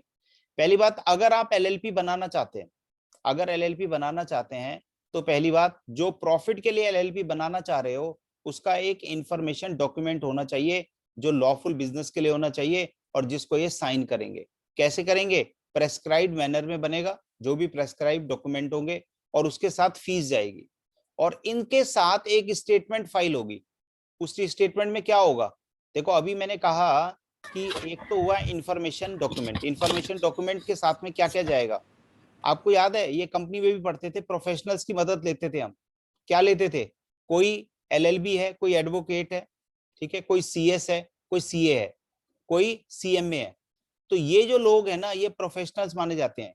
इनको हम एंगेज करेंगे कंपनी की बनाने में, ठीक है, इनको एंगेज करेंगे कंपनी के बनाने में। क्या ये बात समझ में आ गई? तो यानी जब एलएलपी बनेगी, तो एलएलपी कैसे बनेगी? वो कहते हैं जी, जब आपको एलएलपी फॉर्मुलेट करनी है, यहीं से पढ़ते हैं, क्या कह रहे हैं? For a LLP to be incorporated, तो क्या होना चाहिए? कम से कम 2 आदमी होने चाहिए, लॉफुल बिजनेस होना चाहिए, प्रॉफिट के लिए होना चाहिए। याद है, मैंने थोड़ी देर पहले कहा था प्रॉफिट के लिए होना चाहिए, ठीक है। और वो सब्सक्राइब करेंगे। सब्सक्राइब करने का नाम मतलब क्या होता है? कि वो उस डॉक्यूमेंट पर साइन करेंगे, साइन करेंगे, ठीक है। अच्छा, ये जो डॉक्यूमेंट है, ये कहाँ जाएगा? इसको फाइल करेंगे। कहाँ फाइल करेंगे बताओ? किसको फाइल करेंगे? अरे आरओसी पे करेंगे ना। कौन से आरओसी पर? जिस स्टेट में आपकी एलएलपी बन रही है, उस स्टेट के आरओसी पर फाइल करेंगे, ठीक है। कौन से स्टेट? जिस स्टेट में आपका रजिस्टर्ड ऑफिस है, जिस स्टेट में आपका रजिस्टर्ड ऑफिस है उस स्टेट के आरओसी के पास आपको ये फाइल करना है। यहां तक समझ में आई बात? बोलो, पहली बात समझ में आ गई? 1A 1B समझ में आ गया? Yes sir. अब 1C क्या है?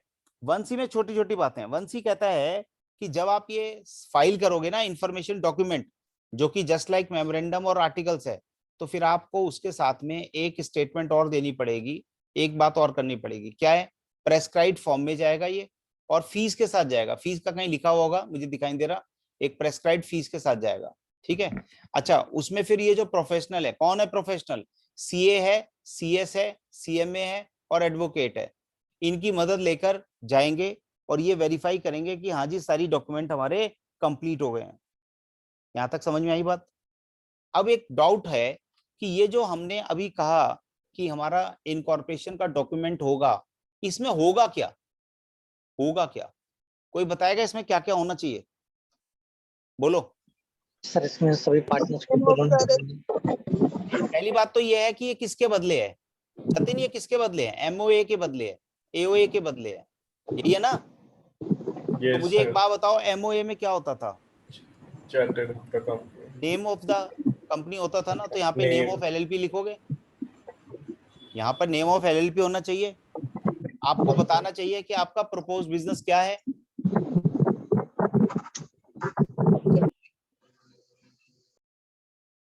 ठीक है, आपको बताना चाहिए कि आपका प्रपोज बिजनेस क्या है, ये भी बताएंगे। जो भी आपका एलएलपी है उसका रजिस्टर्ड ऑफिस बताया जाएगा। ठीक है, जो भी पर्सन्स हमारे पार्टनर्स बनेंगे उनके नाम आएंगे और उनके एड्रेस आएंगे। सही है? जो डेजिग्नेटेड पार्टनर्स है उनके नाम और एड्रेस आएंगे, या और कोई इंफॉर्मेशन आएगी जो कि बताई जाएगी, जो कि पूछी जाएगी, और ये प्रेस्क्राइब्ड फॉर्म में होगा। क्या ये बात समझ में आ गई?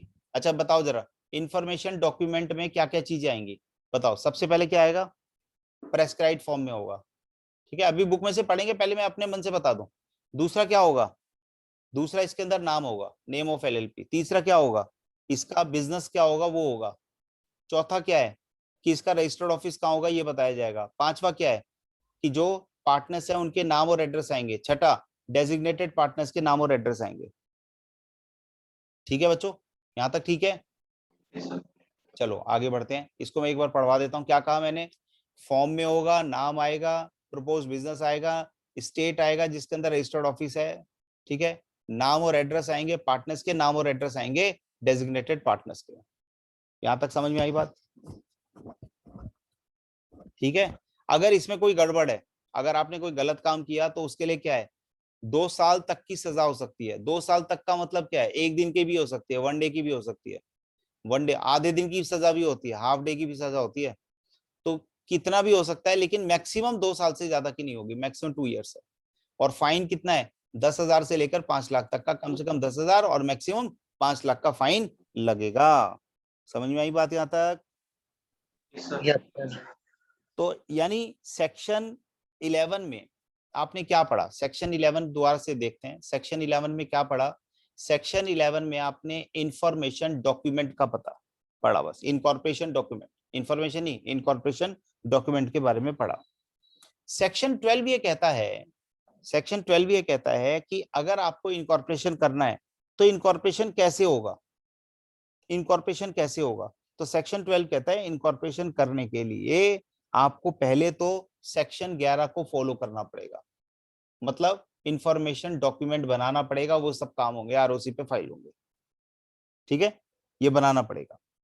अच्छा, जब आपने ये सारे काम कर दिए, जब आपने सारे काम कर दिए और कोई और उसमें ऑब्जेक्शन नहीं आया, तो उस केस में 14 दिन के अंदर, कितने दिन में? 14 डेज, विद इन 14 डेज, 14 दिन के अंदर जो है आपका इनकॉर्पोरेशन हो जाएगा। इनकॉर्पोरेशन कैसे होगा? ये जो इनकॉर्पोरेशन डॉक्यूमेंट है उसको आरओसी रजिस्टर कर लेगा। समझ गए? दोबारा समझो, दोबारा समझो। आज हमें काफी कुछ करना है, इसलिए मैं बार बार बोलूंगा ताकि आपको समझ में आए, याद रहे। सेक्शन 11 में क्या है? Incorporation document. सेक्शन 12 में क्या है? सेक्शन 12 ये कहता है इनकॉर्पोरेशन कैसे होगा। इनकॉर्पोरेशन कैसे होगा? तो इनकॉर्पोरेशन कैसे होगा? अगर आपने सेक्शन 11 के हिसाब से इंफॉर्मेशन इनकॉर्पोरेशन डॉक्यूमेंट सबमिट कर दिया, बना दिया, सबमिट कर दिया, तो 14 दिन के अंदर रजिस्ट्रार जो है वो रजिस्टर कर लेगा और एक सर्टिफिकेट इशू कर देगा आपको। अच्छा, ये जो सर्टिफिकेट है ना, ये कॉन्क्लूसिव एविडेंस है, सफिशिएंट एविडेंस है कि आपकी एलएलपी बन गई है।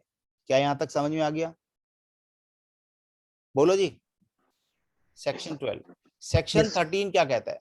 सेक्शन 13 ये कहता है कि हर एलएलपी का एक रजिस्टर्ड ऑफिस होगा जिसमें कम्युनिकेशन किया जाएगा। फालतू का सेक्शन कुछ इसमें खास बात नहीं है। तो खैर, यानी दोबारा सेक्शन 11 में क्या था, दोबारा पढ़ते हैं। सेक्शन 11 में क्या है? Incorporation document. सेक्शन 12 में क्या है? रजिस्ट्रार के पास रजिस्ट्रेशन हो जाएगा, यानी इनकॉर्पोरेशन हो जाएगा। कितने दिन में? 14 दिन के अंदर।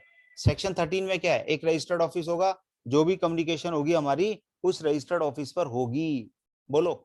और सेक्शन 14 क्या है? कि ये जो रजिस्ट्रेशन है इसका इफेक्ट क्या होगा? कोई मुझे बताएगा इफेक्ट्स ऑफ रजिस्ट्रेशन क्या होगा? जिस दिन हमने एलएलपी बना ली और हमारा रजिस्ट्रेशन हो गया तो इफेक्ट क्या रहेगा? हमारी सेपरेट लीगल एंटिटी हो जाएगी। और सेपरेट लीगल एंटिटी का मतलब क्या है? हम किसी को स्यू कर सकते हैं और कोई हमें स्यू कर सकता है। सबसे पहला इफेक्ट।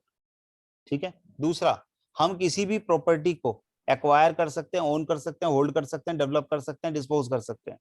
यानी प्रॉपर्टी के बारे में कुछ भी हम कर सकते हैं अपने नाम से, चाहे वो टेंजिबल हो या इंटेंजिबल हो। अगर हम चाहें तो हमारी कॉमन सील होगी। अगर हम चाहें तो हमारी कॉमन सील होगी। और हम कोई भी काम कर सकते हैं जो हमारा लॉफुल काम हो, लॉफुल बिजनेस हम कर सकते हैं। ये 4 इफेक्ट हो जाएंगे। ठीक है, दोबारा देखो जी। Section 11 incorporation document, section 12 incorporation, section 13 registered office होना चाहिए, सेक्शन 14 इफेक्ट्स क्या होंगे? 4 इफेक्ट हैं। पहला, हम सीयू हो सकते हैं। दूसरा, sue and be sued, suing and being sued. दूसरा, किसी भी प्रॉपर्टी को ओन कर सकते हैं, एक्वायर कर सकते हैं, होल्ड कर सकते हैं, डेवलप कर सकते हैं, डिस्पोज ऑफ कर सकते हैं। तीसरा, कॉमन सील हो सकती है। और चौथा, हम लॉफुल बिजनेस कर सकते हैं। ये है मेरा सेक्शन 14। बहुत ही जनरल बातें हैं, अगर आप ध्यान से देखें तो बहुत ही जनरल है। ठीक है, इसे रटने की जरूरत नहीं है, इसको समझने की जरूरत है। जैसे मैं बता रहा हूँ वैसे ही याद करने की जरूरत है। देखो, सेक्शन 14 एक बार और देख लेते हैं। सेक्शन 14 में क्या है? इफेक्ट्स क्या है? पहला इफेक्ट क्या है? सेक्शन 14 में पहला इफेक्ट क्या है? हम स्यू कर सकते हैं, हमें कोई स्यू कर सकता है। दूसरा क्या बताया? प्रॉपर्टी को हम एक्वायर कर सकते हैं, डेवलप कर सकते हैं, होल्ड कर सकते हैं और डिस्पोज ऑफ भी कर सकते हैं। तीसरा, हमारी कॉमन सील भी होगी। और चौथी बात है, लॉफुल बिजनेस कर सकते हैं। क्या यहां तक समझ में आ गया? हाँ जी, कोई डाउट है यहां तक? जल्दी बोलो। No, sir. चलें आगे फिर। अब आते हैं name of the company. Name of, जैसे आपको अगर मैं कहता हूं एबीसी प्राइवेट लिमिटेड, तो क्या पता लगा इससे? निखिल, इससे क्या पता लगा? एबीसी प्राइवेट लिमिटेड से क्या पता लगता है? सर हमारी कंपनी प्राइवेट है। प्राइवेट लिमिटेड है। ठीक है। यस। अच्छा, अगर मैं कहता हूं एबीसी लिमिटेड है, जतिन, इससे क्या पता लगता है? कंपनी है वो। पब्लिक कंपनी है। पब्लिक कंपनी, कंपनी नहीं, पब्लिक कंपनी है। ठीक है।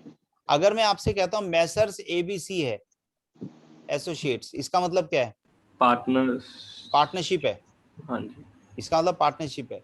तो वैसे ही जब आप एलएलपी बनाओगे, तो जैसे 3 लोगों ने मिलकर एलएलपी बनाई, तो वो लिखेंगे ABC limited liability partnership, limited liability partnership, पूरी बात लिखेंगे।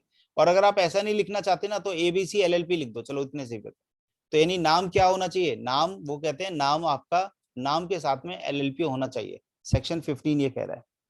ठीक है, सेक्शन 15 क्या कह रहा है? कि नाम के साथ में एलएलपी होना चाहिए। अच्छा, अब अगर नाम कोई अनडिजायरेबल होना चाहिए? नहीं, अनडिजायरेबल नहीं होना चाहिए। अनडिजायरेबल का मतलब क्या है भाई? जैसे आजकल आपने देखा होगा ना, जब हम अपना ट्विटर पर अकाउंट बनाते हैं, ठीक है, तो हम क्या लिख लेते हैं? स्मार्ट राजा। सुने होंगे आपने ऐसे नाम, अजीब अजीब से। ठीक है ना, तो हम स्मार्ट है ना राजा है, फिर भी हमारा अकाउंट जो है वो स्मार्ट राजा के नाम से है। तो ये सब ठीक नहीं है, ये सब अनडिजायरेबल है। आप जो है, जो काम कर रहे हो ना, जो बंदे हैं, आपका नाम वो होना चाहिए जो कि उसको रिप्रेजेंट करे। जैसे मैं आपसे कहता हूँ, एक कंपनी है पीसी ज्वेलर्स लिमिटेड, नाम सुना है? पीसी ज्वेलर्स लिमिटेड का नाम सुना है, नहीं सुना? Yes, sir. अगर मैं कहता हूँ मैं P and C jewellers LLP बनाना चाहूँ, तो क्या ये एलएलपी बन सकती है? नहीं बन सकती। क्यों नहीं बन सकती? अब आप कहेंगे सर आइडेंटिकल तो ना ये नाम।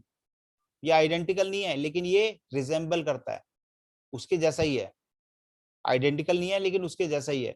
तो इसका मतलब याद रखना, जब आप एलएलपी करेंगे तो 4 बातें। सेक्शन 15 में कितनी बातें? 4 बातें। सेक्शन 15 में कितनी बातें? 4 बातें। पहली बात, नाम के आगे एलएलपी आएगा लिखा हुआ। दूसरी बात, ये जो नाम है ये अनडिजायरेबल नहीं होना चाहिए, आइडेंटिकल नहीं होना चाहिए, और too resemble, nearly too resemble नहीं होना चाहिए, एक जैसा नहीं होना चाहिए। ये 3 का। अच्छा ये जो है ये किसकी निगाहों में? Central government. In the eyes of central government it should not be desirable, it should not be identical, it should not be too resembled. तो उस केस में हमारा रजिस्ट्रेशन हो सकता है नाम का। यहां तक समझ में आई बात? ये बोलो ठीक है। रिजर्वेशन नाम समझ में आया नहीं आया? बोलो। यस सर आगे। चलो सर। आगे चलते हैं। अब आते हैं reservation of name. Reservation of name का मतलब क्या है भाई? एक बात बताओ ना, आपको कैसे पता लगेगा कि नाम अनडिजायरेबल है या नहीं है? आपको कैसे पता लगेगा कि आइडेंटिकल है या नहीं है? तो इसके लिए वैसे ना ये जो है सेंट्रल गवर्नमेंट की बात बड़ी इंपॉर्टेंट है। अभी मैं थोड़ी देर बाद सेक्शन 17 कराऊंगा ना, तो ये बताऊंगा कि इसमें इसकी पावर क्या है, ठीक है। लेकिन फिलहाल सेक्शन 16 करते हैं। सेक्शन 16 में क्या है? हमारा एक फॉर्म होता है ई फॉर्म 1। बताओ क्या नंबर दिया? ई फॉर्म 1। तो आप क्या करते हैं, पहले आप अपना नाम सोचने के लिए प्रपोज नेम को आप बताते हैं आरओसी को, उनको बताते हैं, आरओसी को बताते हैं जी मुझे नाम बता दो। अच्छा एक बात बताओ, नाम कब हम बता सकते हैं? 2 टाइम बता सकते हैं ना? 2 टाइम बता सकते हैं। कब कब बता सकते हैं बताओ? या तो हमारी नई बन रही हो, न्यू Yes, यानी sir. प्रपोज्ड एलएलपी हो, तब नाम की जरूरत पड़ेगी, ठीक है। और मुझे बताओ दूसरे टाइम पे नाम की जरूरत कब पड़ेगी? हरिओम, एक तो जब हम एलएलपी बना रहे हैं तब जरूरत पड़ेगी, दूसरा कब जरूरत पड़ सकती है? ये सर चेंज कर रहे हैं नेम। जब एग्जिस्टिंग एलएलपी में चेंज कर रहे हो। वेरी गुड, जब एग्जिस्टिंग एलएलपी में चेंज कर रहे हो।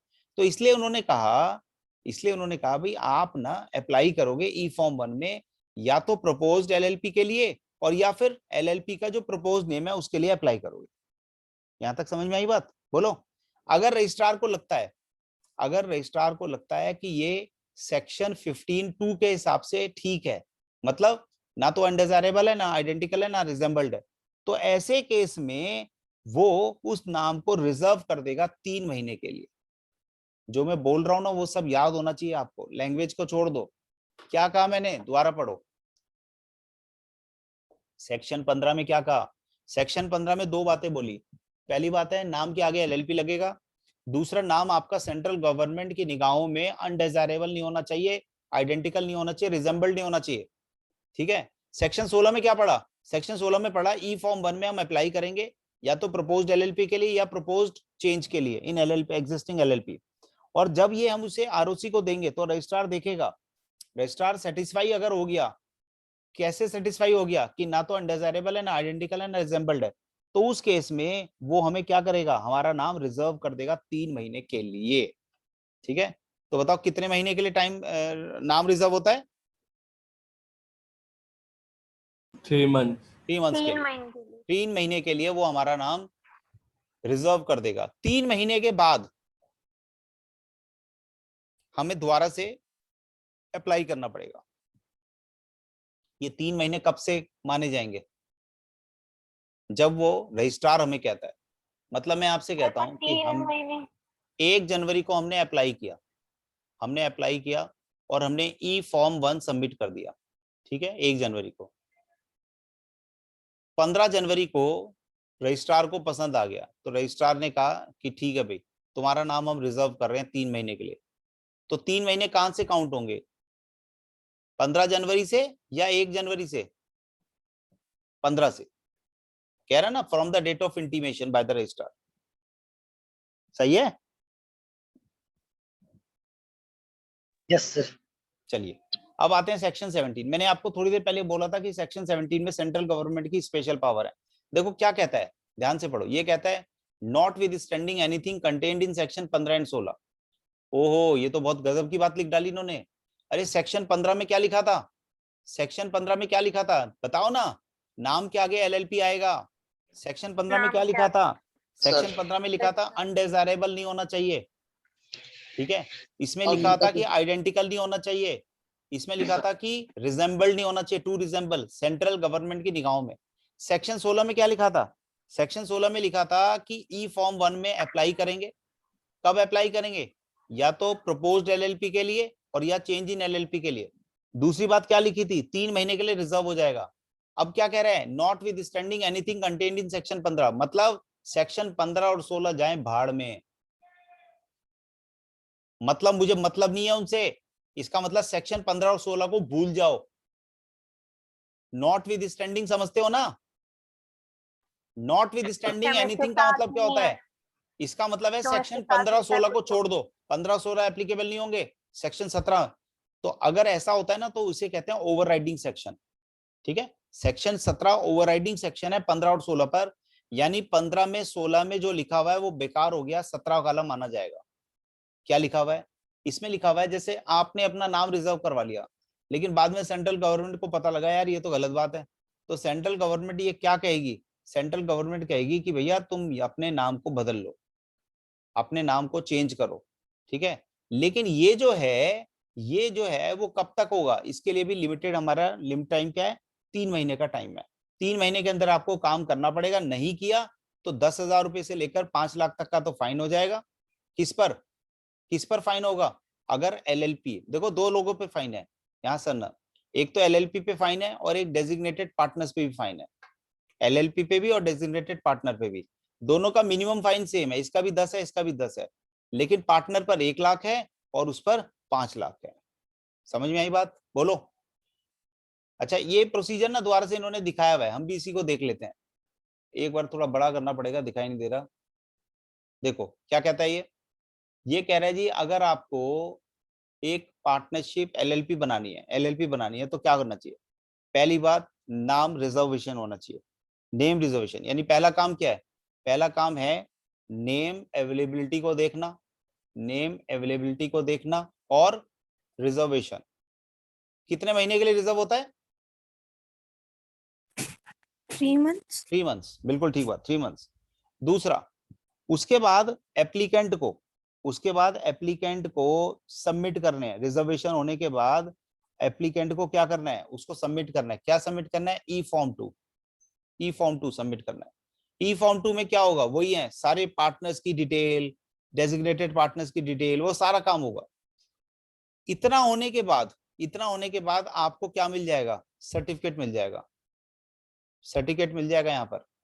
ठीक है, लेकिन याद रखना आपको ई फॉर्म 3 भी भरना है। आपको अभी ई फॉर्म 3 भी भरना है, और ई फॉर्म 3 क्या है? ये आपका एलएलपी का एग्रीमेंट है। और ये कब भरना है? जिस दिन ये इनकॉर्पोरेट हुआ है ना, उसके 30 दिन के अंदर, विद इन 30 डेज आपको ये एलएलपी एग्रीमेंट भी भरना है। तो यानी रजिस्ट्रेशन का तरीका समझ में आ गया। पहले नाम रिजर्व करवाया ई फॉर्म 1 से, उसके बाद इनकॉर्पोरेट हो गई एलएलपी, ई फॉर्म 2 सबमिट करके सर्टिफिकेट मिल गया, लेकिन ई फॉर्म 3 में एलएलपी एग्रीमेंट भी हमें सबमिट करना पड़ेगा। कितने में? 30 दिन में। यानी 1 और 2 से एलएलपी तो बन गई, ए और 2 से एलएलपी बन गई, सर्टिफिकेट भी मिल गया। बोलो सही है? समझ में आई बात? Yes sir. चलो, अच्छा मुझे नमन तुम बताओ, कितने फॉर्म्स होते हैं? How many forms? 3 होते हैं, ई फॉर्म 1, ई फॉर्म 2 और ई फॉर्म 3। ई फॉर्म 1 क्या है? नेम रिजर्वेशन के लिए। ई फॉर्म 2 क्या है? इनकॉर्पोरेशन के लिए डॉक्यूमेंट सबमिट करना। और ई फॉर्म 3 क्या है? एलएलपी एग्रीमेंट को सबमिट करना। ठीक है यहाँ तक? Yes sir. चलो आगे बढ़ते हैं। सेक्शन 22 और 23 में कोई खास बात नहीं है, ये तो आसान है, आप पढ़ लोगे। सेक्शन 24 इंपॉर्टेंट है, लेकिन फिर भी एक बार देख लेते हैं। सेक्शन 22 ये कहते हैं एलिजिबिलिटी टू बी पार्टनर, यानी हमारे पार्टनर एलिजिबल कब होंगे? तो देखो मैंने आपको बताया ना कि एक डॉक्यूमेंट सबमिट होता है जिसे इंफॉर्मेशन डॉक्यूमेंट कहते हैं, ये वाला। ठीक है, तो ये जो इंफॉर्मेशन डॉक्यूमेंट है, इस पर नाम सब्सक्राइब करके वो एलिजिबल बन जाएंगे। मतलब जैसे याद हो कंपनी के केस में एमओए और एओए होता था ना, तो उसको जो साइन करते थे उन्हें क्या कहते थे? कोई बताएगा उन्हें क्या कहते थे जो साइन करते थे? मेंबर। सब्सक्राइबर, उन्हें कहते थे सब्सक्राइबर। तो वैसे ही यहाँ पर ये सब्सक्राइब करेंगे इंफॉर्मेशन डॉक्यूमेंट में। ठीक है, रिलेशनशिप क्या होगी? ये रिलेशनशिप हम पढ़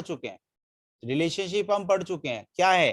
पहली बात है, जो भी इनका आपस में एलएलपी एग्रीमेंट है उसके हिसाब से इनकी रिलेशनशिप डिसाइड होगी। अगर ये एलएलपी में चेंज करते हैं तो रजिस्ट्रार को बताना चाहिए। ठीक है, यहां तक समझ में आई बात? बोलो। यानी इनके कोई भी पार्टनर जो है वो एलएलपी का एजेंट होगा। क्या वो दूसरे पार्टनर का एजेंट होगा? बताओ, कोई भी पार्टनर क्या दूसरे पार्टनर का एजेंट होगा एलएलपी में? नहीं होगा। एलएलपी में जो काम करने वाले लोग हैं उन्हें क्या कहते हैं, जो बेसिकली काम करते हैं उन्हें क्या कहते हैं, designated partner. Designated partners. Very good, ठीक है। अब हम पढ़ेंगे सेसेशन ऑफ पार्टनरशिप। अब ये सेसेशन यानी सीजेशन का मतलब क्या होता है ये बताओ पहले, कोई बताएगा सेसेशन का मतलब क्या होता है? यानी वो वाले केसेस जिसमें एलएलपी का नाता खत्म हो जाएगा, नो एलएलपी, हमारी एलएलपी नहीं बनेगी, मतलब ये है कि एलएलपी तो रहेगी, एलएलपी तो रहेगी लेकिन पार्टनर नहीं रहेगा, ठीक है। एलएलपी तो रहेगी लेकिन पार्टनर नहीं रहेगा। तो पार्टनर का एक पार्टनरशिप एलएलपी से इंटरेस्ट कब खत्म होगा?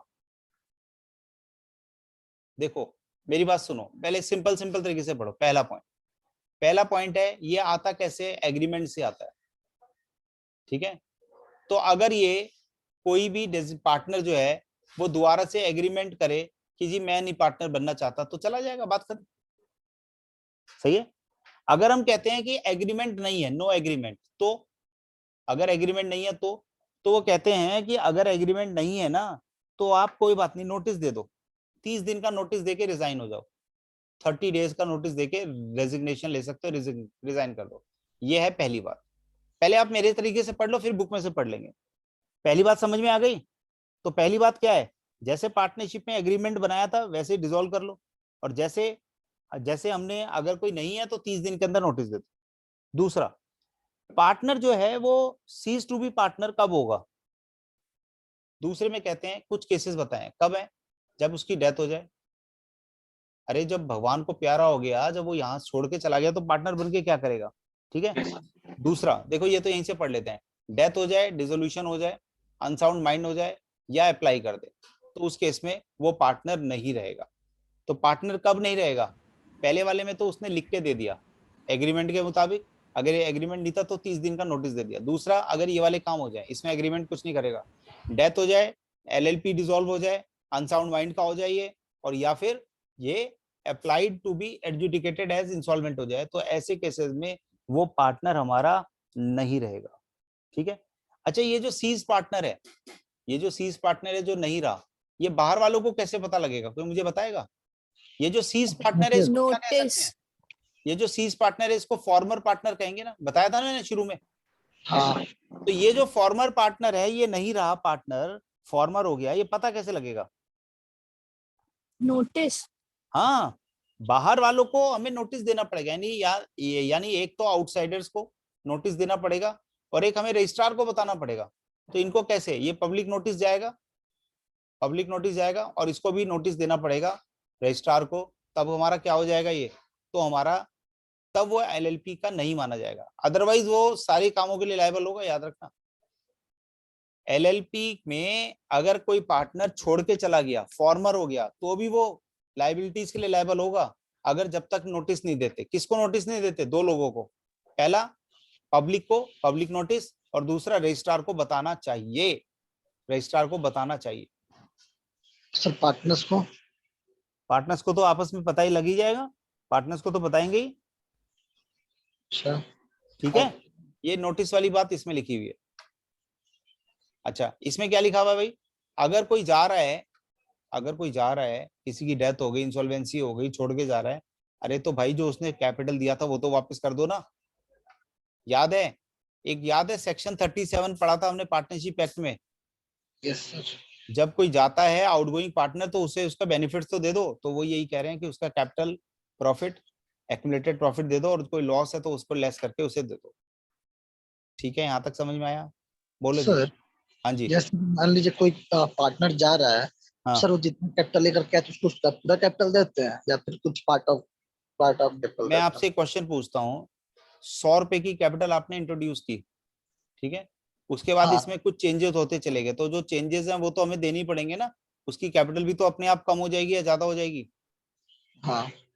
तो वो कह रहे हैं कि जो कैपिटल दी है और जो प्रॉफिट है और जो लॉस है उसे माइनस कर दो, तो एक तरह से कैपिटल अकाउंट का बैलेंस ही तो हो गया, एक तरह यस से यही तो हो गया कि जो कैपिटल अकाउंट में बैलेंस बचा हुआ है वो दे दो, यस ठीक सर। है। यहाँ तक समझ में आए? Yes sir. अच्छा, अब आते हैं आगे, next point, registration of changes in partners मैं एक काम करता हूँ, यहाँ पर आपको ना 5 मिनट का ब्रेक देता हूँ, ठीक है, क्योंकि आज हमने काफी जल्दी जल्दी किया है।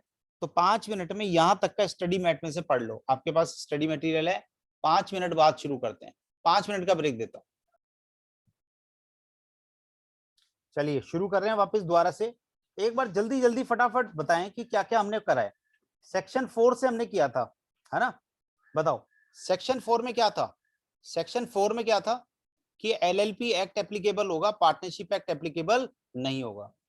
सेक्शन 5 में क्या था? सेक्शन 5 में पार्टनर्स के बारे में था कि कौन पार्टनर हो सकता है। तो हमने कहा कोई भी पार्टनर हो सकता है, चाहे वो इंडिविजुअल हो और चाहे वो बॉडी कॉर्पोरेट हो, पार्टनर हो सकता है। लेकिन 3 लोगों का कहा था नहीं हो सकते। कौन नहीं हो सकता? 3 लोग नहीं हो सकते। अनसाउंड माइंड का नहीं हो सकता, जो अनडिस्चार्ज इंसॉल्वेंट है वो नहीं हो सकता, और जिसने अप्लाई किया है इंसॉल्वेंसी के लिए वो नहीं हो सकता। फिर हमने सेक्शन 6 में पढ़ा मिनिमम नंबर ऑफ पार्टनर्स कितने होने चाहिए। तो minimum of number of partners 2 होने चाहिए, ठीक है। इसमें फिर एक बात और पढ़ी कि अगर ये 2 से कम हो जाते हैं, 6 महीने तक काम करते हैं, तो उस काम के लिए जो एक रह जाएगा वही लायबल हो जाएगा। सेक्शन 7 में हमने पढ़ा कि डेजिग्नेटेड पार्टनर्स होते हैं। डेजिग्नेटेड पार्टनर्स का मतलब है कि कम से कम 2 पार्टनर्स जो है, मिनिमम 2 पार्टनर्स जो हैं, आप डिसाइड करें कि जो मैनेजमेंट का काम करेंगे उन्हें कहते हैं डेजिग्नेटेड पार्टनर्स। इसमें से कम एक जो है वो रेजिडेंट होना चाहिए इंडिया में। रेजिडेंट का मतलब है कि पिछले साल 182 डेज या उससे ज्यादा इंडिया में रहा हो। फिर मैंने ये भी बताया कि अगर आपकी एलएलपी में कोई बॉडी कॉर्पोरेट है, अगर एलएलपी में बॉडी कॉर्पोरेट है, तो उस केस में बॉडी कॉर्पोरेट को कम से कम 2 पर्सन नॉमिनेट करने पड़ेंगे जो एज ए पार्टनर का काम करेंगे, जो कंपनी को रिप्रेजेंट करेंगे, जो रेजिडेंट को, जो उसको रिप्रेजेंट करेंगे, ठीक है। फिर हमने पढ़ा सेक्शन 8 पढ़ा। सेक्शन 8 में नहीं, सेक्शन 8 हमने पढ़ा ही नहीं, सेक्शन 8 थोड़ा ना बताया था मैंने। फिर मैंने बताया होगा सेक्शन 9, 10, 11 बताया होगा। फिर हमने 11 में क्या पढ़ा हमने, बताओ। 11 में पढ़ा इंफॉर्मेशन डॉक्यूमेंट के बारे में, ठीक है। इंफॉर्मेशन डॉक्यूमेंट क्या होता है? 2 या 2 से ज्यादा पर्सन मिलकर लॉफुल बिजनेस के लिए, प्रॉफिटेबल काम के लिए सब्सक्राइब करेंगे अपने नाम को, ठीक है। प्रेस्क्राइब फीस होगी, प्रेस्क्राइब फॉर्म होगा। फिर बताया कि इसमें सीए, सीएमए और एडवोकेट, इनकी मदद ले लेंगे, इनसे काम करेंगे। फिर इसके अंदर क्या क्या होगा इंफॉर्मेशन डॉक्यूमेंट में? इंफॉर्मेशन डॉक्यूमेंट, इनकॉर्पोरेशन डॉक्यूमेंट में क्या क्या होगा? इसके अंदर फॉर्म, प्रेस्क्राइब फॉर्म में होगा, नाम होगा, हमारा प्रपोज्ड काम होगा, रजिस्टर्ड ऑफिस का एड्रेस होगा, पार्टनर्स के नेम और एड्रेसेस होंगे, और डेजिग्नेटेड पार्टनर्स के नाम और एड्रेस होंगे। सेक्शन 12 में है इनकॉर्पोरेशन कैसे होगा। तो हमने कहा भाई इनकॉर्पोरेशन के लिए जो इन्फॉर्मेशन डॉक्यूमेंट है उसको सबमिट कर दिया, और अगर वो ठीक ठाक है तो उस केस में सर्टिफिकेट मिल जाएगा। ये सर्टिफिकेट हमें कौन देगा? ये सर्टिफिकेट हमें कौन देगा? 14 दिन के अंदर रजिस्ट्रार दे देगा, ठीक है। फिर सेक्शन 13 में हमने पढ़ा कि हमारा एक रजिस्टर्ड ऑफिस होना चाहिए, उसी के अंदर सारे काम होंगे। सेक्शन 14 में हमने पढ़ा इफेक्ट ऑफ रजिस्ट्रेशन 4। बताओ कौन कौन से 4 थे? 1, 2, 3, 4। पहला था स्यू कर सकते हैं, कोई हमें कर सकता है। दूसरा, हम किसी प्रॉपर्टी को एक्वायर कर सकते हैं, ओन कर सकते हैं, होल्ड कर सकते हैं, डेवलप कर सकते हैं, डिस्पोज कर सकते हैं। तीसरा, हमारी कॉमन सील हो सकती है। चौथा, हम कोई भी काम कर सकते हैं जो कि लॉफुल बिजनेस हो, ठीक है। फिर हमने पढ़ा सेक्शन 15। सेक्शन 15 किसका था बताओ जरा? नेम का एलएलपी के। सेक्शन 15 था नेम ऑफ द एलएलपी के बारे में। इसमें 2 सब सेक्शन है, 15(1) और 15(2). 15(1) में इन्होंने कहा कि नाम के आगे एलएलपी लगेगा, और 15(2) में कहा कि अनडिजायरेबल नहीं होना चाहिए, आइडेंटिकल नहीं होना चाहिए, या टू रिजेंबल नहीं होना चाहिए। 16 में आ जाते हैं। 16 में हमने कहा भाई हम रिजर्वेशन के लिए ई फॉर्म 1 में अप्लाई करेंगे। ई फॉर्म 1 में अप्लाई करेंगे, ठीक है। ये कौन अप्लाई करेगा? या तो जो प्रपोज्ड एलएलपी है वो करेगी, या एलएलपी में अगर हम चेंज करना चाहते हैं वो अप्लाई करेंगे, ठीक है। 3 महीने तक हमारा नाम रिजर्व हो जाएगा, अगर वो 15(2) के हिसाब से नहीं है। सेक्शन 17 पढ़ा, जो ओवरराइडिंग सेक्शन है, मतलब 15 और 16 में जो लिखा है उसको छोड़ दो। अगर सेंट्रल गवर्नमेंट को लगता है कि तुम्हारा कोई भी काम गड़बड़ है, अनडिजायरेबल है, या जैसा भी है, तो उस केस में सेंट्रल गवर्नमेंट कहेगी कि भैया आप इन डायरेक्शंस को फॉलो करो, और 3 महीने के अंदर अंदर आपको उनको फॉलो करना चाहिए, ठीक है। फिर हमने इनकॉर्पोरेशन के बारे में पढ़ा था। 3 बातें पढ़ी थी, बताओ पहला क्या था? पहला क्या था? Availability and reservation of name. दूसरा क्या था? इनकॉर्पोरेशन। और तीसरा क्या था? LLP agreement. ये ई फॉर्म 1 था, ये ई फॉर्म 2 था, ये ई फॉर्म 3 था, ये ई फॉर्म 3 था, ठीक है। अच्छा जी, उसके बाद हमने क्या पढ़ा? सेक्शन 17 हो गया। फिर हमने पार्टनर्स के रिलेशन पढ़े होंगे। पार्टनर्स के रिलेशन में हमने पढ़ा भी पार्टनर्स का क्या है, एलिजिबल कब होगा, अगर वो सब्सक्राइब कर देगा तो एलिजिबल हो जाएगा। और आपस में क्या रिलेशन होगा, म्यूचुअल एजेंसी नहीं होगी, पार्टनर एजेंट है, पार्टनर जो है वो एजेंट है एलएलपी का। ठीक है, यहां तक मेरे ख्याल में हमने पढ़ लिया। अब आगे बढ़ते हैं। सर एक चीज पूछनी अच्छा, थी। एक चीज और पढ़ ली हमने। हाँ हाँ, बोलो बोलो। सर वो 3 महीने के अंदर अंदर रजिस्टर्ड होगा या 3 महीने के लिए रजिस्टर्ड होगा? कौन सा? जब नाम रिजर्व करवाया है, यस सर। नेम रिजर्वेशन 3 महीने के लिए रहेगा। जैसे आपने एक नाम अपना रखा प्रियांशी, आपने रखा प्रियांशी जया एलएलपी, ये नाम रखना चाहते हैं, ठीक है, तो इस नाम से अभी तक कोई भी एलएलपी नहीं बनी हुई, ना कोई रिजेंबल करती, तो वो कहेंगे ठीक है, आपका ये प्रियांशी जया एलएलपी नाम हम रिजर्व कर देते हैं। 3 महीने तक आपको, अगर आपने फॉर्मेलिटी पूरी नहीं की तो 3 महीने के बाद अगले दिन प्रियांशी जया एलएलपी का नाम आपके लिए अवेलेबल नहीं होगा, फिर आपको दोबारा से अप्लाई करना पड़ेगा। ठीक है। अच्छा चलो। सर, मतलब नाम रिजर्व हो जाता है और कोई नहीं ले सकता? हाँ, नाम रिजर्व होने का मतलब है कि कोई और नहीं लेगा, 3 महीने तक तुम्हारा हक है। Okay sir. अच्छा, आगे चलते हैं। उसके बाद ये मैंने पढ़ा दिया, रिवाइज नहीं करवाया, अब रिवाइज करा देता हूँ। ये क्या है कि हमारा पार्टनरशिप का जो एलएलपी का जो इंटरेस्ट है वो सेसेशन कब होगा, सेसेशन का मतलब होता है खत्म होना। तो या तो अगर हमारा एग्रीमेंट है तो एग्रीमेंट के मुताबिक हो जाएगा, और अगर एग्रीमेंट नहीं है तो 30 दिन के नोटिस पे हो जाएगा। दूसरा, अगर पार्टनर की डेथ हो जाए, एलएलपी डिसॉल्व हो जाए, अनसाउंड माइंड का हो जाए, या वो अप्लाई कर दे तो भी हो जाएगा। तीसरी बात में चौथी बात शामिल है कि जब तक आप नोटिस नहीं देते तब तक आप लायबल रहेंगे, फॉर्मर पार्टनर भी लायबल होगा। नोटिस किसको देना है? एक तो पब्लिक को देना है और एक रजिस्ट्रार को देना है। ठीक है। फिर हमने कहा कि अगर कोई फॉर्मर पार्टनर है तो उसने जो पैसा दिया था, कैपिटल कंट्रीब्यूट किया था, जो प्रॉफिट है वो ले लेगा, उसके हिस्से के लॉसेस उसमें से लेस कर देंगे। ये मैंने आपको बता दिया। अब यहाँ पे आगे बढ़ते हैं। Registration of changes in partners, registration of changes in partners.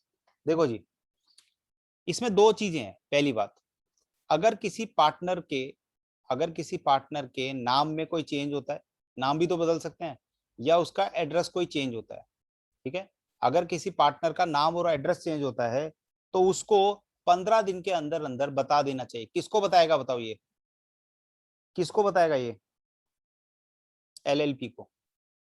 ठीक है, अगर किसी पार्टनर के नाम या एड्रेस में चेंज हुआ तो 15 दिन के अंदर एलएलपी को बता देगा। अच्छा, अगर नहीं बताया उसने तो बोलो, अगर नहीं बताया तो फाइन लग जाएगा। 2,000 रुपए से लेकर 25,000 रुपए तक का फाइन लग जाएगा। पहली बात समझ में आ गई? ये मैं पहले अपने तरीके से बता रहा हूँ, फिर बुक में से समझा दूंगा। पहली बात समझ में आ गई? बोलो, ऐसे याद होना चाहिए आपको याद ऐसी होना चाहिए। क्या कहा मैंने? अगर किसी पार्टनर के नाम में, किसी पार्टनर के एड्रेस में चेंज होता है तो 15 दिन के अंदर अंदर उसे एलएलपी को बता देना चाहिए। नहीं बताएगा तो 2,000 से लेकर 25,000 रुपए तक का फाइन लग जाएगा। ठीक है। अब सवाल यह है कि एलएलपी क्या करे? एलएलपी क्या करे? तो एलएलपी को इन्फॉर्म करना चाहिए किसको? एलएलपी बताओ किसको इन्फॉर्म करेगी? रजिस्ट्रार को, रजिस्टर ऑफ कंपनी को, है ना, रजिस्ट्रार कंपनी को कहेगी। तो वो कहते हैं कि अगर, अब एलएलपी कब करेगी? अगर कोई पार्टनर आता है या जाता है, अगर कोई पार्टनर आता है या जाता है तो उस दिन, उसके आने या जाने के 30 दिन के अंदर रजिस्ट्रार को एलएलपी को इन्फॉर्म करना पड़ेगा। ठीक है। दूसरी बात, अगर किसी के नाम में चेंज होता है, ऊपर अभी बात की थी ना, चेंज हुआ, किसमें चेंज हुआ? नाम में या एड्रेस में चेंज हुआ, जो हमें पार्टनर ने हमें इन्फॉर्म किया है। तो जो पार्टनर ने इन्फॉर्म किया वो रजिस्ट्रार को तो ना पता लगा, तो उसको भी 30 दिन के अंदर रजिस्ट्रार को बताना चाहिए। उसको भी 30 दिन के अंदर रजिस्ट्रार को बताना चाहिए। अगर आप नहीं बताते तो क्या होगा? फाइन लगेगा, जैसे पहले था। पहले कितने का फाइन था? पार्टनर पे कितने का फाइन था? अरे पार्टनर पे कितने का फाइन था? लिखा हुआ तो है, बोलते क्यों नहीं? 10,000 से 5,000 तक 2,000 से लेकर 10,000 रुपए, 25,000 रुपए तक का, 2,000 से लेकर 25,000 रुपए तक का फाइन होगा। ठीक है। तो दोबारा देखो क्या बात कर रहे हैं हम बात कर रहे हैं सेक्शन 25 की। सेक्शन 25 में चेंजेस के बारे में क्या कह रहे हैं? पहली बात, अगर किसी पार्टनर के नाम में, अगर किसी पार्टनर के एड्रेस में चेंज होता है तो 15 दिन तक उसे बता देना चाहिए एलएलपी को। अगर नहीं बताएगा तो 2,000 से लेकर 25,000 तक का फाइन है। नंबर 2, अगर किसी एलएलपी को किसी पार्टनर ने बताया जी नाम बदल गया, तो 30 दिन के अंदर रजिस्ट्रार को बता दे। अगर किसी पार्टनर से एलएलपी में कोई पार्टनर आता है जाता है तो 30 दिन के अंदर रजिस्ट्रार को बता दे। नहीं बताएगा तो इस केस में एलएलपी के ऊपर फाइन लग जाएगा, सेम वही, सेम एलएलपी पे भी फाइन लग जाएगा। यहां तक समझ में आई बात? बोलो जी। अच्छा, तीसरी बात, जब हम कह रहे हैं कि हमने ये काम करने हैं, इन्फॉर्म करना है, तो इन्फॉर्म कैसे करोगे? तो वो प्रेस्क्राइब्ड फॉर्म में करोगे, प्रेस्क्राइब्ड फॉर्म में करोगे, और जो भी प्रेस्क्राइब्ड फीस है उसके साथ करोगे। ठीक है, ये जो करोगे इसके अंदर क्या लिखा होना चाहिए, कौन साइन करेगा? जो डेजिग्नेटेड पार्टनर है उसी का तो काम था, तो डेजिग्नेटेड पार्टनर के इसमें सिग्नेचर होंगे। ठीक है, डेजिग्नेटेड पार्टनर के क्या होंगे? सिग्नेचर होंगे। और अगर मैं आपसे कह रहा हूं कि कोई नया पार्टनर आया है, अगर कोई नया पार्टनर आया है तो उसका भी एक स्टेटमेंट कंसेंट जाएगी कि भैया वो पार्टनर बना रहना चाहता है। क्या ये बात समझ में आ गई? बोलो। सेक्शन 25 समझ में आया नहीं आया? दोबारा बता देता हूँ। सेक्शन 25 क्या है? देखो आज मैं ना हर चीज को 4-4 5-5 बार बता रहा हूँ और मैं स्पष्ट बोल रहा हूँ। अगर आपने क्लास खत्म होने के बाद आधे घंटे बाद 1 घंटे बाद इसे पढ़ लिया, अच्छे से 3-4 घंटे लगा दिए, तो आप समझ लो एलएलपी पर ग्रिप बन जाएगी आपकी। और अगर आपने नहीं लगाए तो कोई ग्रिप नहीं बनेगी, भूल जाओगे, सब कुछ भूल जाओगे, फिर दोबारा क्लास, रिकॉर्डेड क्लास देखनी पड़ेगी। खैर खैर, मैं ये तो चाहूंगा कि 2 घंटे में अगर हम एलएलपी पूरा कर लेते हैं, तो जब भी किसी के पास समय हो तो एलएलपी रिवाइज करनी हो तो क्लास को ही देख लेगा, रिवाइज हो जाएगा। 2 घंटे लगेंगे, रिवाइज हो जाएगा। ठीक है, अच्छा चलो, क्या बताया मैंने सेक्शन 25 में? कौन बताएगा? सेक्शन 25 में क्या बताया भाई, जल्दी बताओ। सेक्शन 25 में क्या बताया? सेक्शन 25 में पहली बात बताई, अगर किसी पार्टनर के नाम में, एड्रेस में चेंज हो जाता है तो 30 दिन के अंदर उसे रजिस्ट्रार को, उसे एलएलपी को बताना पड़ेगा, नहीं तो कितने का फाइन है? 2,000 रुपए से लेकर 25,000 रुपए तक का फाइन है। ठीक है, दूसरा क्या बताया? सर 15 डेज था ना? हाँ जी, ये सॉरी, ये डे तो 15 डेज है, ये 15 है। आरओ जो रजिस्ट्रार को देंगे वो 30 डेज है, बिल्कुल ठीक कह रहे हो। फाइन सेम है, फाइन 2,000 से 25,000 का है, बिल्कुल ठीक है आपने, वेरी गुड। तो अगर किसी पार्टनर के नाम में, एड्रेस में चेंज होता है तो 15 दिन के अंदर एलएलपी को बता दो। अगर किसी एलएलपी को पार्टनर ने बताया कि नाम में बदला गया तो 30 दिन के अंदर आरओसी को बता दो। अगर कोई नया पार्टनर आया, कोई गया, तो भी आरओसी को बता दो। तीसरी बात, जब ये बताओगे तो प्रेस्क्राइब्ड फीस में जाएगा, जो प्रेस्क्राइब्ड फॉर्म है उसमें जाएगा, फिर जो डेजिग्नेटेड पार्टनर है वो साइन करेगा, ऑथेंटिकेट करेगा।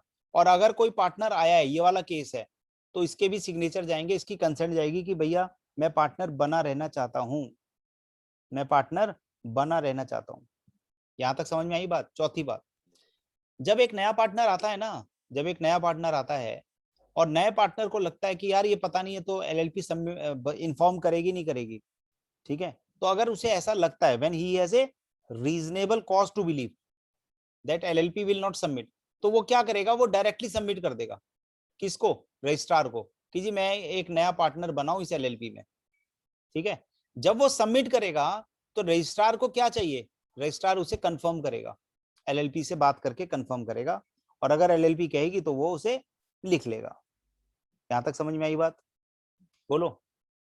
अच्छा, मैं आपसे एक बात कहता हूं, एक एलएलपी थी एबीसी एलएलपी, ठीक है, उसके अंदर मिस्टर डी को एडमिट किया, और मिस्टर डी को एडमिट किया, और मिस्टर डी को एडमिट करने के बाद उन्होंने आरओसी को, एलएलपी ने नहीं बताया कि मिस्टर डी को एडमिट कर लिया, तो बताओ क्या होगा?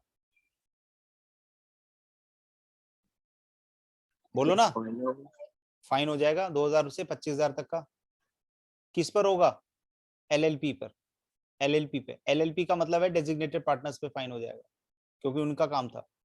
अच्छा, दूसरा केस, अगर मैं कहता हूं एबीसी एलएलपी थी, ठीक है, और मिस्टर डी को हमने अपॉइंट किया, अपने यहाँ इन्फॉर्म अपॉइंट किया, ठीक है, और मिस्टर डी जो है वो पार्टनर तो बन गए, एलएलपी ने तो इन्फॉर्म किया नहीं, लेकिन मिस्टर डी ने रजिस्ट्रार को इन्फॉर्म कर दिया, और रजिस्ट्रार ने कंफर्मेशन के लिए लेटर डाल दिया, किसको? फॉर्म को, लेकिन फॉर्म ने 20 दिन हो गए कोई जवाब ही नहीं दिया, तो क्या होगा?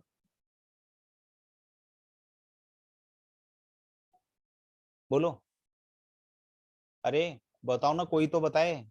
जतिन, क्या बता रहा हूं मैं ये कह रहा हूं कि अगर कोई नया पार्टनर आया है, अगर उसको रीजनेबल कॉज टू बिलीव है कि LLP may not file notice with the registrar, तो he may directly file notice to the registrar, but in that case registrar will confirm the same from LLP. ठीक है, if in respect of that confirmation no reply is given by the LLP within 15 days, then registrar will assume that the new partner was correct, यानी he has correctly informed, और वो notice अपना change कर लिख लेगा। Section 25 समझ में आ गया? अच्छा सेक्शन है, आ गया? बोलो ना। Yes sir. चलो अब जरा एक बार सेक्शन 25 इसमें से भी देख लेते हैं। देखो मैंने ना आपको चालाकी से याद करवाने के पॉइंट ऑफ व्यू से अलग से बताया, हालांकि इसमें ऐसा नहीं लिखा हुआ। इसके अंदर जो लिखा हुआ वो क्या लिखा हुआ है? पहली बात, अगर किसी पार्टनर के नाम में एड्रेस में चेंज होता है तो 15 दिन में बताएगा। किसको बताएगा? एलएलपी को बताएगा। और फिर मैंने साथ में ये भी बता दिया कि अगर वो नहीं करेगा तो 2000 से लेकर 25,000 तक का फाइन है। ये पहला पॉइंट मैंने बता दिया। दूसरा पॉइंट क्या बताया कि एलएलपी जो है अगर कोई आया या गया, बिकम्स या सीजेस टू बी पार्टनर, तो रजिस्ट्रार को बताएगी 30 दिन के अंदर, और अगर ये चेंज वाला है तो रजिस्ट्रार को बताएगी 30 दिन के अंदर। फिर मैंने ये बता दिया कि अगर नहीं बताएगी तो उस केस में एलएलपी और डेजिग्नेटेड पार्टनर को 2000 से 25,000 तक का फाइन लग जाएगा। दूसरी बात बताई, ठीक है। तीसरी बात मैंने आपको क्या बताई? तीसरी बात बताई कि अगर जो नया पार्टनर है या जो जा रहा है, यानी जो 3 वाली बात है, उसे लगता है कि यार ये नोटिस फाइल नहीं करेंगे, तो खुद भी फाइल कर सकता है और रजिस्ट्रार कंफर्म करेगा। लेकिन अगर नो कंफर्मेशन मिली तो फिर वो उस चीज को मान लेगा कि भैया हाँ ये सही बात है। और लास्ट पॉइंट क्या है? जो नोटिस जाएगा वो प्रेस्क्राइब्ड फॉर्म में जाएगा, प्रेस्क्राइब्ड फीस के साथ जाएगा। एलएलपी का डेजिग्नेटेड पार्टनर उसे साइन करेगा, ऑथेंटिकेट करेगा, और जो नया पार्टनर है उसकी कंसेंट जाएगी। ये है सेक्शन 25। मजे से समझ में आना चाहिए, बोलो। निखिल समझ में आया बेटा? Nikhil yes sir. समझ में आ रहा है ना बेटा? हाँ सर। मैं बार बार बोल रहा हूँ, ये जैसी क्लास खत्म होगी आज इसे पढ़ लेना हाथ के हाथ। Yes sir. अब आ जाओ। अब आते हैं हमारा रिलेशंस पर, इनका आपस का रिलेशन क्या होगा। तो देखो ये बात तो मैंने आपको बता दी पहले, सेक्शन 26 वाली, कि कोई भी पार्टनर जो है वो एलएलपी का एजेंट है, नॉट ऑफ अदर्स। इसको क्या कहेंगे? इसको अगर हम कहें तो नो म्यूचुअल एजेंसी, ठीक है। ये one of the basic characteristic of LLP है, याद रखना, ठीक है। अब बात ये है कि एलएलपी कब लायबल होगी। तो देखो इसमें दो बातें हैं, सेक्शन 26 में 27 में दो बातें हैं। क्या है? पहली बात है एलएलपी इज नॉट बाउंड, और दूसरी है एलएलपी इज बाउंड। दो बातें, ठीक है। पहले समझ लो फिर उसमें से पढ़ लेना। एलएलपी इज नॉट बाउंड मतलब एलएलपी बाउंड नहीं होगी, यानी जो पार्टनर ने गलत किया है ना उसके लिए एलएलपी लायबल नहीं होगी, और लायबल हो भी सकती है। देखो जी, मैं आपसे कहता हूं इसके लिए क्या देखना चाहिए? इसके लिए हमें देखना चाहिए कि जो पार्टनर है उसकी अथॉरिटी क्या थी, ठीक है। यानी उसकी पार्टनर की अथॉरिटी क्या थी। क्या पार्टनर की अथॉरिटी थी? या तो नहीं हो सकती है या हो सकती है, ठीक है। यानी अगर हम कहते हैं कि पार्टनर जो है he has authority to act for the particular act, तो या तो होगी या नहीं होगी, दो ही तो चीजें हो सकती हैं, बोलो हाँ या ना। दूसरी बात, अगर उसकी अथॉरिटी नहीं है, नंबर एक, और नंबर दो, वो जो पर्सन है जिससे हम डील कर रहे हैं उसको पता है कि अथॉरिटी नहीं है, तो उस केस में एलएलपी लायबल नहीं होगी। मैंने आपको पहले कहा ये पार्टनरशिप की तरह नहीं है। पार्टनरशिप में तो कोई भी रॉन्गफुल एक्ट है उसके लिए पार्टनर भी लायबल हो जाते हैं और फर्म भी लायबल हो जाती है, एलएलपी में ऐसा नहीं है। तो यानी एलएलपी में लायबल होने के लिए क्या जरूरी है कि जब उसकी अथॉरिटी हो और उसने ऑर्डिनरी कोर्स ऑफ बिजनेस में काम किया हो, तब रॉन्गफुल एक्ट के लिए भी एलएलपी बाउंड हो जाएगी। सेक्शन 27 समझ में आया? बोलो बच्चों। Yes sir. अच्छा, एक बात तो ये है, सेक्शन 27 में एक बात ये लिखी है, दूसरी बात ये लिखी है, तीसरी बात क्या लिखी है? तीसरी बात ये लिखी है कि जो एलएलपी का ऑब्लिगेशन है, एलएलपी का ऑब्लिगेशन किसका ऑब्लिगेशन है? एलएलपी का है। क्या वो पार्टनर का है? नहीं है, सेपरेट लीगल एंटिटी है यार। सेपरेट लीगल एंटिटी का तो मतलब यही है ना। इसका मतलब है कि जो एलएलपी की लायबिलिटीज हैं, लायबिलिटीज ऑफ एलएलपी, वो किसकी लायबिलिटीज हैं? एलएलपी की, पार्टनर की? बोलो, अरे एलएलपी की, पार्टनर की? बताओ ना यार कोई। एलएलपी की है, पार्टनर की तो ना है। इसका मतलब जो लायबिलिटीज ऑफ एलएलपी है वो कहां से पे करेंगे? तो it will be met out of the property, met out of property of LLP. ये 4 बातें हैं जो हमारे इस सेक्शन में लिखी हैं। कौन से सेक्शन में लिखी हैं? सेक्शन 27 में लिखी हैं, extent of liability of LLP. यहां तक समझ में आ गया? बोलो, बुक में से पढ़ा दूं? यस देखो, सर। 4 बातें हैं। Yes, sir. पहली बात क्या है? पहली बात क्या है? पहली बात है कि एलएलपी इज नॉट बाउंड। दूसरा है LLP is liable. LLP is not bound कब बाउंड नहीं होगी? जब उसकी अथॉरिटी नहीं थी और जिस पर्सन से बात की उसको पता था अथॉरिटी नहीं है। तो एलएलपी लायबल कब होगी? लायबल तब होगी जब उसकी अथॉरिटी है और वो बिजनेस के रूटीन कोर्स ऑफ बिजनेस में काम कर रहा है। ये 2 बातें। तीसरी बात, obligation of LLP. Obligation of LLP, LLP का ऑब्लिगेशन है।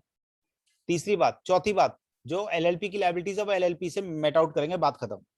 सेक्शन 27 खत्म। समझ में आई बात?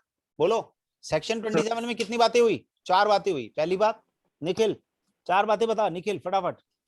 निखिल, सर पहले सर हमारी एलएलपी तब लायबल होगी कि जब सामने वाली पार्टी को, अरे सर इसमें जब लायबल हमारी तब नहीं होगी पहले सर। नॉट लायबल बोलो ना, पहले नॉट लायबल पहले बोलो। हमारी एलएलपी नॉट लायबल होगी कि जब हमारी जो थर्ड पार्टी को पता हो कि वो बाउंड नहीं करती, नहीं, तो वो लायबल नहीं होगी। एलएलपी तब लायबल नहीं होगी जब पार्टनरशिप की पार्टनर की अथॉरिटी नहीं थी और जो पार्टी है उसे भी पता था कि अथॉरिटी नहीं है। हाँ सर। दूसरी बात, लायबल कब होगी? जब अथॉरिटी जब थी सर और उसने authority ordinary Ordinary course course में of काम किया। business. तीसरा, एलएलपी की ऑब्लिगेशन एलएलपी की है, पार्टनर की नहीं है। और चौथा, एलएलपी की जो लायबिलिटीज है वो एलएलपी की प्रॉपर्टी से ही पे किया जाएगा, ना कि पार्टनर्स की। ना कि पार्टनर से। ठीक है, अब देखो मैंने आपको क्या बताया। हम बात क्या कर रहे हैं? हम बात कर रहे हैं रिलेशंस की, लायबिलिटीज की बात कर रहे हैं। तो लायबिलिटीज की, रिलेशंस की जब हम बात करेंगे ना, तो 3 बातें मुझे आपको बतानी चाहिए। पहली बात मैंने बताया कि पार्टनर एजेंट होता है एलएलपी का, एक दूसरे का नहीं होता। दूसरी बात मैंने बताई एलएलपी की लायबिलिटीज क्या होती है। अब मैं तीसरी बात बताना चाहता हूं कि पार्टनर की लायबिलिटी क्या होती है।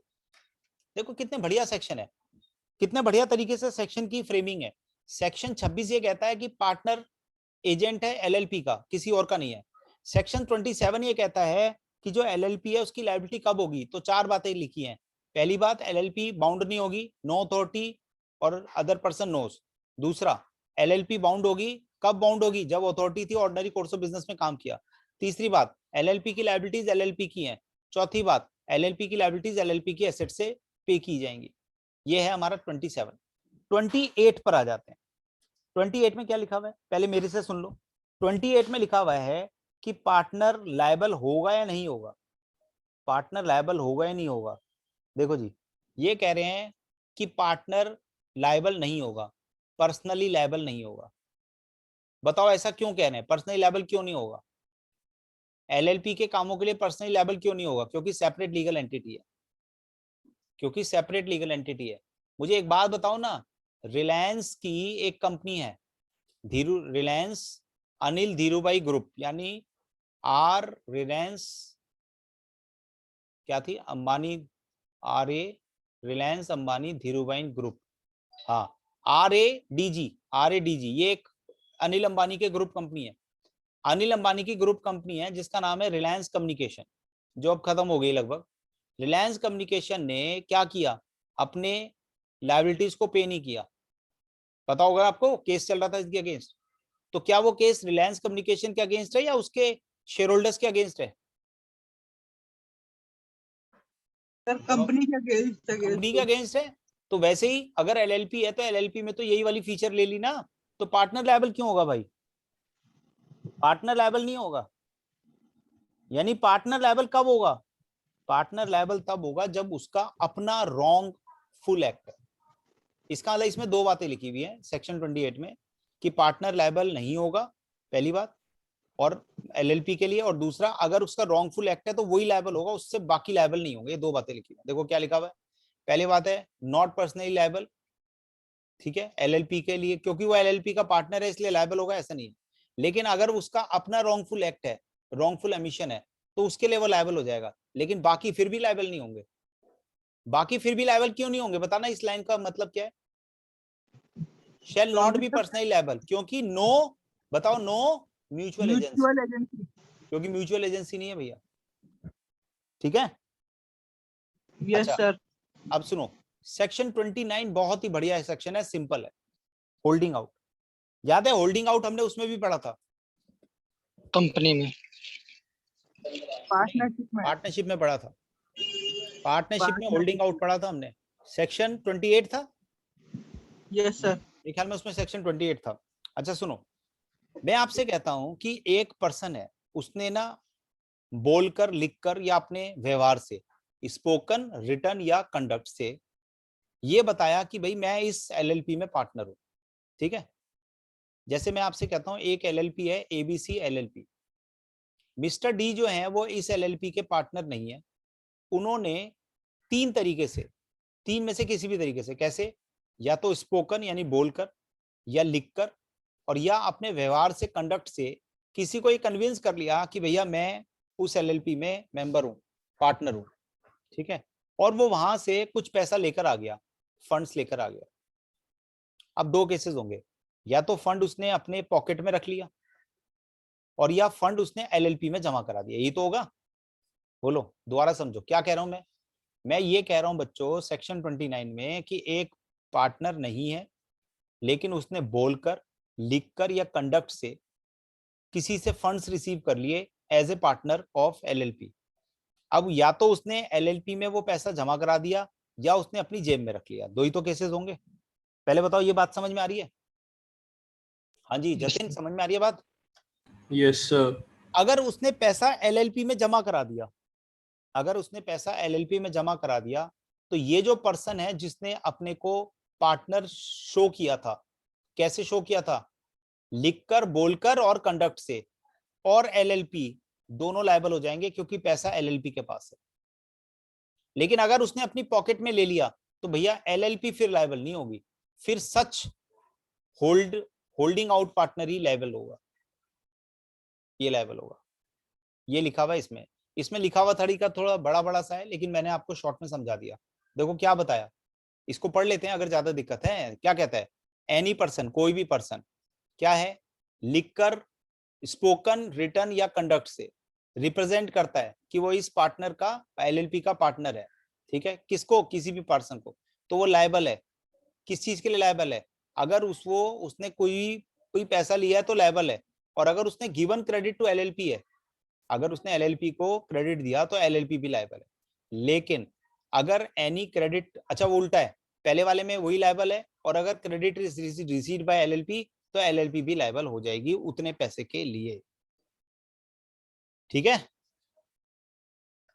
अच्छा ये थोड़ा सा इंपॉर्टेंट है, इसको याद रखना।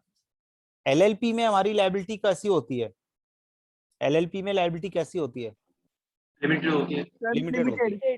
लेकिन ये कहते हैं अगर फ्रॉड है, अगर फ्रॉड कर दिया, अगर फ्रॉड कर दिया तो एलएलपी और पार्टनर्स दोनों लायबल हो जाएंगे।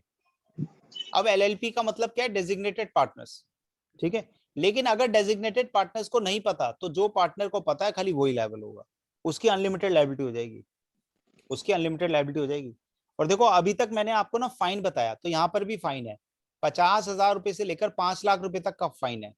ठीक है, और इंप्रीजनमेंट हो सकती है अप टू 2 इयर्स। बिल्कुल सेम यही पहले भी आया था, याद है? 2 साल की सजा पहले आई थी, नहीं आई थी? पहले ये बताओ। यस सर, आई थी। कब आई थी, To 2 किस years. सेक्शन में आई थी? हमने कब कहा था कि 2 साल तक की सजा हो सकती है, 1 दिन से लेकर? मैंने कहा था ना 0 दिन भी हो सकते हैं यस सर, आधा इनकॉर्पोरेशन वाले एक्ट। इनकॉर्पोरेशन वाले में। ठीक है, फाइन कितना था वहां पर? 2,000 से लेकर 25,000 तक। 25,000। यहाँ पर 50,000 से लेकर 5 लाख तक का फाइन है। ठीक है, और ऐसे केसेस में ना क्रिमिनल प्रोसीडिंग्स भी हो जाएंगी। ये है अनलिमिटेड लायबिलिटी। समझ में आ गया अनलिमिटेड लायबिलिटी? तो अनलिमिटेड लायबिलिटी का मतलब वैसे तो लिमिटेड होती है, लेकिन अगर कोई फ्रॉड का केस है और फ्रॉड जो है वो एलएलपी ने किया है या पार्टनर्स ने किया है, तो जिनको भी इन्होंने किया है, डिफ्रॉड किया है, वो सब लायबल हो जाएंगे। पहली बात तो ये है। फिर लायबिलिटी किसके लिए होगी? फिर लायबिलिटी किसके लिए होगी? वो कहते हैं कि लायबिलिटी हो जाएगी किसके लिए, या तो 2 साल तक की सजा या 50,000 से लेकर 5 लाख। तीसरी बात क्या बताई इन्होंने? तीसरी बात ये बताई कि क्रिमिनल प्रोसीडिंग्स भी हो जाएंगे। ठीक है, कंपनसेशन देना पड़ेगा, क्रिमिनल प्रोसीडिंग हो जाएंगे। सही है। उसके बाद whistle blowing, very very very important, बहुत इंपॉर्टेंट कॉन्सेप्ट है। छोटा सा कॉन्सेप्ट है लेकिन बड़ा इंपॉर्टेंट है। कोई मुझे बताएगा विसल ब्लोइंग का मतलब क्या होता है? सीटी बजाना। इसका मतलब क्या है, कोई बताएगा? पता नहीं सर। बहुत इंपॉर्टेंट कॉन्सेप्ट है, किसी को पता है? जया तुम्हें पता है? No sir. देखो, जैसे अगर मैं आपसे कहता हूं कि एक ऑर्गेनाइजेशन है, पहले मैं नॉर्मल तरीके से पढ़ रहा हूँ, एक कंपनी है मैन्युफैक्चरिंग का काम करती है, ठीक है, एक कंपनी है मैन्युफैक्चरिंग का काम करती है, और वहां का एक एम्प्लॉई है मिस्टर एक्स। मिस्टर एक्स को पता लगा कि ये जो कंपनी है ना ये इलीगल काम करती है, ठीक है, ये इलीगल काम करती है। तो इसने ये बात जो है वो पुलिस में जाके बता दी, पुलिस में जाके बता दी। तो पुलिस वाले उसको नहीं पकड़ेंगे, इसको पकड़ेंगे। तो विसल ब्लोअर का मतलब होता है वो आदमी जो किसी गलत काम को उजागर करता है ना, ठीक है, मतलब when a person opens up a confidential illegal matter to the public, general public या टू द पुलिस या टू द इन्वेस्टिगेटिंग अथॉरिटी, तो उसे कहते हैं विसल ब्लोअर। समझ में आई बात? ये अगर कोई आपसे पूछता है कि विसल ब्लोअर का मतलब क्या है, तो समझ में आ गया विसल ब्लोअर? बोलो सर। अब सवाल ये है कि विसल ब्लोअर अगर यहाँ पर है तो उसका क्या होगा? इसका मतलब है कि अगर किसी पार्टनर को या डेजिग्नेटेड पार्टनर को पता है कि कुछ गड़बड़ हो रही है और वो बता देता है, तो उस केस में उस पर्सन को विसल ब्लोअर कहा जाएगा, ठीक है। और उस पर्सन को अगर वो विसल ब्लोअर कहा जाएगा तो क्या उसे हम निकाल सकते हैं फर्म से? नहीं, उसके ऊपर कोई पेनल्टी नहीं लगेगी, यहाँ पर यही है बस। और ऐसा नहीं है, जैसे अगर मैं आपसे कहता हूँ 3 पार्टनर है, ABC LLP है, ठीक है, ये तीनों ना जो काम कर रहे हैं इलीगल काम करते हैं। ए ने बहुत मना किया बी और सी को कि तुम ये काम मत करो, लेकिन बी और सी माने नहीं और लीगल काम कर रहे हैं। ए ने जाकर पुलिस में लिख दिया, कह दिया कि ये इलीगल काम कर रहे हैं, तो ए कौन हो गया? विसल ब्लोअर हो गया, नहीं हो गया? यस सर, हो गया। अब उसके लिए जो भी जिम्मेवारी बनेगी तो ए की नहीं बनेगी, बी और सी की बनेगी, ठीक है, पहली बात। दूसरी बात, जब ये काम खत्म हो गया, केस खत्म हो गया, अब बी और सी वापस आ गए, अब जाना तो उसे ABC के साथ ही है ना, बी और सी के साथ। अब बी और सी ने कहा भाई तूने हमारी शिकायत लगाई थी, हम तो तुझे पार्टनरशिप से निकालते हैं, भाग यहाँ से। मेरी बात समझे या नहीं समझे? Yes sir. तो ऐसा नहीं हो सकता।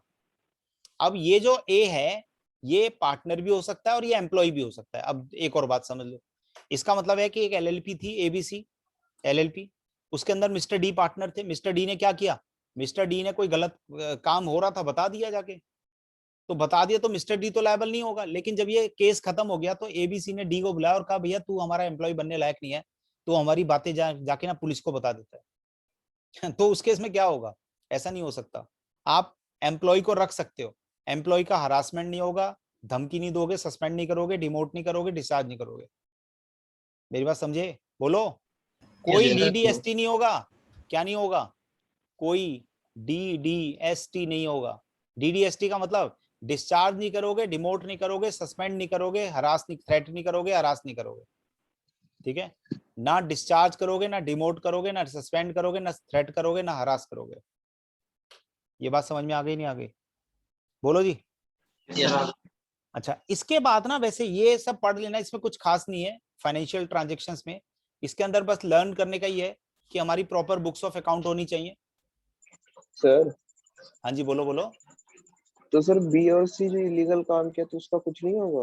नहीं तो उनके ऊपर तो एक्शन होगा ना, जो भी होगा, मैंने उसकी तो बात ही नहीं करी। वो जो भी एक्शन होगा वो बी और सी पर होगा, ए पे नहीं होगा। बी और सी पे तो होगा ही एक्शन, क्यों नहीं होगा? अगर इलीगल काम है, कुछ गलत काम कर रहे हैं तो उनके अगेंस्ट कार्रवाई तो होगी होगी, ठीक है। अच्छा, अब बात यह है कि प्रॉपर अकाउंट्स याद है, हमने वहां पर भी पढ़ा था 128 129 में पढ़ा था, कंपनी भी पढ़ा था कि जो LLP कंपनी होती है उसे अपने बुक्स जो है डबल एंट्री पे बनाने चाहिए। बिल्कुल सेम वही चीज यहाँ पर रिपीट करी है उन्होंने कि हमें डबल एंट्री पे बनाने हैं, कैश बेसिस पर बनाने हैं, एक्रूअल बेसिस पे बनाने हैं, और रजिस्टर्ड ऑफिस में रखने हैं। जो भी प्रेस्क्राइब्ड पीरियड होगा उस प्रेस्क्राइब्ड पीरियड में रखने हैं। फिर स्टेटमेंट ऑफ अकाउंट और LLP का क्या है? ये कह रहे हैं कि हर 6 महीने में आप एक स्टेटमेंट बनाएंगे जिसमें ये बताएंगे कि भैया हम जो है वो इंसॉल्वेंट नहीं है, हम इंसॉल्वेंट नहीं होंगे। और ये जो डॉक्यूमेंट बनाओगे ना, ये ROC को सबमिट कर दोगे, रजिस्ट्रार को सबमिट कर दोगे। ये किसको सबमिट करोगे? ROC को सबमिट करोगे। अगर इनमें से कोई भी काम नहीं मानते तो फिर आपको फाइन लग जाएगा। LLP को फाइन लगेगा 25,000 से लेकर 5 लाख तक का, और जो इंडिविजुअल पार्टनर है, डेजिग्नेटेड पार्टनर, उसे 10,000 से लेकर 1 लाख रुपए तक का फाइन लग जाएगा। फाइन बहुत सारे हैं इसमें, इधर उधर मत कर देना। अच्छा, एनुअल रिटर्न समझते हो? एनुअल रिटर्न क्या है? इसमें बस एक बात याद रखनी चाहिए, 2 बातें याद रख लेना। क्या बातें हैं? अगर आपको अपने अकाउंट्स खत्म होने के बाद रजिस्ट्रार को सबमिट करना है, क्या सबमिट करना है रजिस्ट्रार को? 60 दिन के अंदर सबमिट करना है अपने फाइनेंशियल स्टेटमेंट्स, उसे कहते हैं एनुअल रिटर्न। ठीक है, अगर ये सबमिट नहीं करी तो 25,000 से लेकर 5 लाख तक का एलएलपी पर और 10,000 से लेकर 1 लाख तक का मेंबर्स पर, यानी पार्टनर्स पर, डेजिग्नेटेड पार्टनर्स पर फाइन लग जाएगा, पेनल्टी लग जाएगी। ठीक है, क्या आप अपनी एलएलपी किसी और फर्म को एलएलपी में कन्वर्ट कर सकते हो? यस। कहाँ लिखा हुआ? यस, मे कन्वर्ट, बिल्कुल ठीक बात है। ठीक है, आप कन्वर्ट करना चाहें तो कन्वर्ट कर सकते हैं, कोई प्रॉब्लम नहीं है। कोई डाउट यहां तक? बोलो जी। सर एनुअल रिटर्न में सिर्फ बुक्स दिखानी होती है? नहीं, एनुअल रिटर्न प्रेस्क्राइब्ड फॉर्म में होता है, बुक्स नहीं दिखानी होती। जो बुक्स है उसकी समरी जाती है एक तरह से, आप ये मानो बुक्स की समरी जाती है। Okay sir. ठीक है, अच्छा, अब ये है, क्या ये प्राइवेट कंपनी हो सकती है? हो सकती है। अनलिस्टेड हो सकती है? हो सकती है। ठीक है, रजिस्ट्रेशन ये हमने पहले पढ़ लिया, इसे पढ़ लेना, इसमें कोई दिक्कत नहीं है, ये हमने पहले पढ़ लिया। वैसे रजिस्ट्रेशन के इफेक्ट्स हमने पढ़ लिए, इफेक्ट्स ऑफ रजिस्ट्रेशन हो गया है। ये फॉरेन एलएलपी पहले कैसे होगी? ये पढ़ लिया सर। ये हमने पढ़ लिया। ना आप बता दीजिए सर आप। अच्छा अच्छा, ओके ओके, ठीक है ठीक है। तो बस अब इसमें छोटा छोटे से 2 काम और रह गए। पहला, वाइंडिंग अप। वाइंडिंग अप और डिसोल्यूशन का डिफरेंस क्या है, ये भी शायद हमने बताया था। वाइंडिंग अप का मतलब क्या है? यस सर, एसेट्स को बेच दो लायबिलिटीज को पे और लायबिलिटीज को पे कर दो, लायबिलिटीज पेड। अगर ये काम होता है तो वाइंडिंग अप हो गया। और डिसोल्यूशन का मतलब है एलएलपी वैनिशेस, एलएलपी खत्म हो गई। ठीक है, तो पहली बात तो ये है कि वाइंडिंग अप कैसे हो सकता है।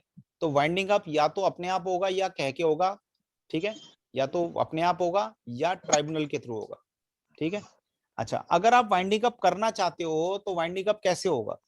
देखो वाइंडिंग अप कैसे होगा, बहुत सिंपल सा सेक्शन है, कुछ खास बात है ही नहीं इसके अंदर। वाइंडिंग अप कब होना चाहिए बताओ? वाइंडिंग अप कब होना चाहिए? या तो आप कहेंगे या फिर ट्रिब्यूनल कहेगी। अब ट्रिब्यूनल कब कह सकती है? याद है हमने पार्टनरशिप में भी पढ़ा था, कोई मुझे बताएगा कि पार्टनरशिप में जब हमने डिसोल्यूशन पढ़ा था तो उसमें हमने क्या पढ़ा था? पार्टनरशिप में डिसोल्यूशन में क्या पढ़ा था? डिसोल्यूशन पार्टनरशिप का कब हो सकता है? विद कोट और बाय कोट पढ़ा था ना हमने, कैसे हो सकता है। तो उसमें जस्ट एंड इक्विटेबल वाले में क्या था? जस्ट एंड इक्विटेबल में था ना, जब उनके बीच में डेडलॉक हो जाए, याद है? हाँ जी थे। मैंने कहा था जब उनके बीच में पार्टनर्स का रिश्ता ना रहे, ऐसा बोला था ना मैंने। यस जब पार्टनर्स जो है वो टॉकिंग टर्म्स ना रहे, पार्टनर्स का एक दूसरे पे इंटरेस्ट ना रहे, एक पार्टनर गैम्बलिंग का काम करने लगे, ऐसे कुछ बताए थे ना बहुत सारी बातें। यस तो वैसी ही बातें यहाँ पर भी हैं, वैसी ही बातें यहाँ पर भी हैं कि पार्टनरशिप का डिसोल्यूशन, एलएलपी का डिसोल्यूशन होने के लिए ट्राइब्यूनल कब कब करेगा? ये क्या कह रहा है, ये ट्राइब्यूनल कब कब करेगा? तो ट्राइब्यूनल कब करेगा?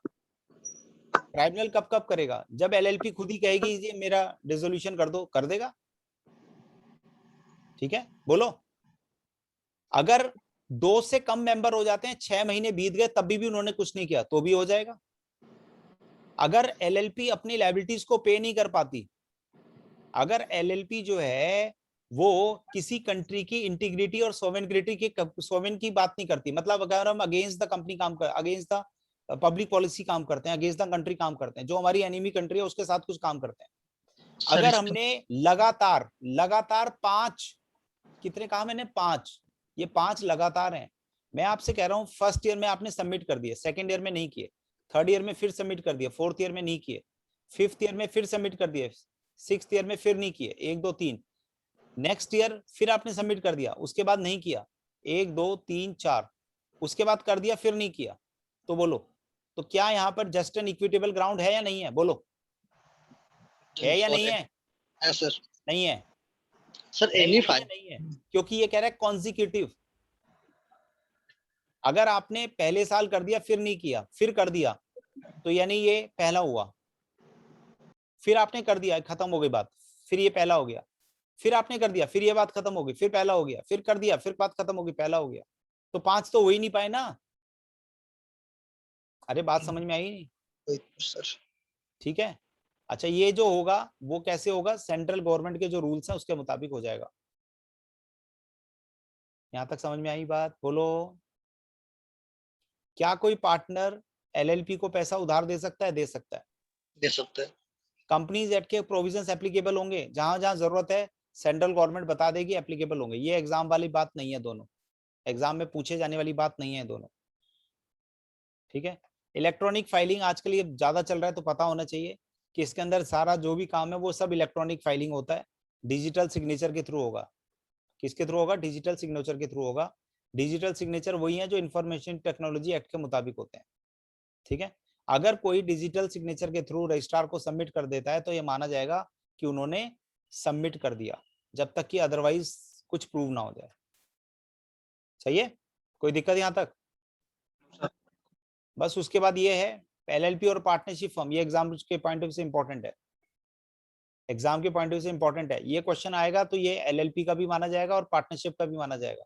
इसका मतलब ये 6+4 का क्वेश्चन आ सकता है, 6 नंबर का कुछ और है, 4 नंबर का ये भी आ जाए। बताओ एलएलपी में रेगुलेटरी एक्ट कौन सा है? यहाँ एलएलपी है, वहां पर पार्टनरशिप है। बॉडी कॉर्पोरेट एलएलपी है, ये नहीं है। सेपरेट ये है, ये नहीं है। ये कैसे क्रिएट होगी? एलएलपी के थ्रू। ये वैसे भी क्रिएट हो सकती है। रजिस्ट्रेशन मैंडेटरी है, यहाँ मैंडेटरी नहीं है। डेथ से हो जाता है, परपेचुअल सक्सेशन रहेगा, इसमें नहीं रहेगा। ये सब तो वो फीचर हैं जो हमने पढ़ी थी। बोलो। Yes sir. एलएलपी के Yes, नाम sir. के आगे एलएलपी होता है, इसमें ऐसा कुछ नहीं होता। एलएलपी की लायबिलिटी जो है वो ईच पार्टनर की क्या है? लिमिटेड है। लिमिटेड है। यहाँ पर अनलिमिटेड है। म्यूचुअल एजेंसी यहाँ पर है, यहाँ पर नहीं है। नहीं, एलएलपी में नहीं है, इसमें है। यहाँ डेजिग्नेटेड पार्टनर्स होते हैं, यहाँ पर ऐसा कोई प्रोविजन नहीं है। यहाँ कॉमन सील हो सकती है, यहाँ पे कॉमन सील का कोई कॉन्सेप्ट नहीं है। यहाँ लीगल कंपनीज एक्ट के प्रोविजंस को फॉलो करना पड़ेगा, यहाँ ऐसा कुछ नहीं है, कोई फीस वीस नहीं है। यहाँ एनुअल फाइलिंग होगी, यहाँ पर एनुअल फाइलिंग नहीं है। फॉरेन पार्टनरशिप क्या है? क्या बाहर वाला विदेशी लोग जो है हमारा पार्टनर बन सकता है? याद रखना इंपॉर्टेंट है, नहीं बन सकता, लेकिन एलएलपी में बन सकता है। क्या एलएलपी में माइनर बन सकता है? इंपॉर्टेंट है, नहीं बन सकता। सुनो, एलएलपी में माइनर नहीं आ सकता, यहाँ पर एनएलपी में माइनर आ सकता है। ये दोनों पॉइंट बड़े इंपॉर्टेंट है, लास्ट वाले याद रख लेना। ठीक है, आई बात समझ में ना? बोलो ना बच्चों। Yes sir. Yes sir. उसके बाद ये भी देख लो, इसमें क्या है, देखो कंपनी में क्या है, रेगुलेटरी एक्ट, ये समझ में आता है, मेंबर समझ में आते हैं। इंटरनल रेगुलेशन इसमें होता है एग्रीमेंट के थ्रू, और इसमें हमारा एओ के थ्रू होता है।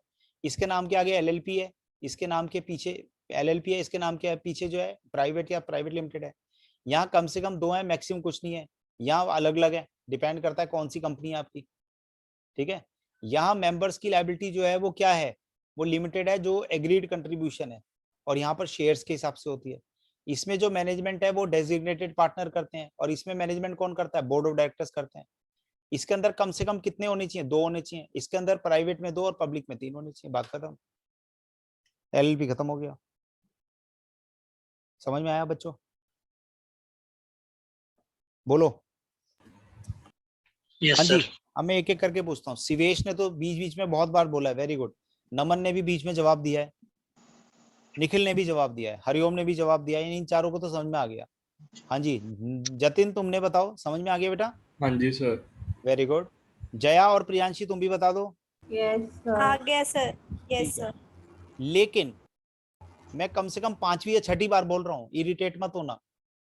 ये जो एलएलपी आपने अभी पढ़ा है, ये सारा का सारा एलएलपी वॉश आउट हो जाएगा, उड़ जाएगा। कब उड़ जाएगा? अगर आप आज नहीं पढ़ोगे। आज का मतलब अभी नहीं पढ़ोगे। आपको आज पढ़ना है, अभी पढ़ना है, अदरवाइज दिक्कत हो जाएगी, याद रखना। समझ में आई बात? ये यस सर। अच्छा, तो इसको अपने आप तैयार कर लो, ठीक है, और फिर बाकी हम नेक्स्ट क्लास में देखते हैं। एलएलपी आपका हो गया खत्म। नेक्स्ट क्लास में हम सेल ऑफ गुड्स एक्ट करेंगे। अच्छे से पढ़ लीजिएगा, आज नहीं करोगे तो दिक्कत हो जाएगी। ठीक है, चलो ठीक है, बाय बाय।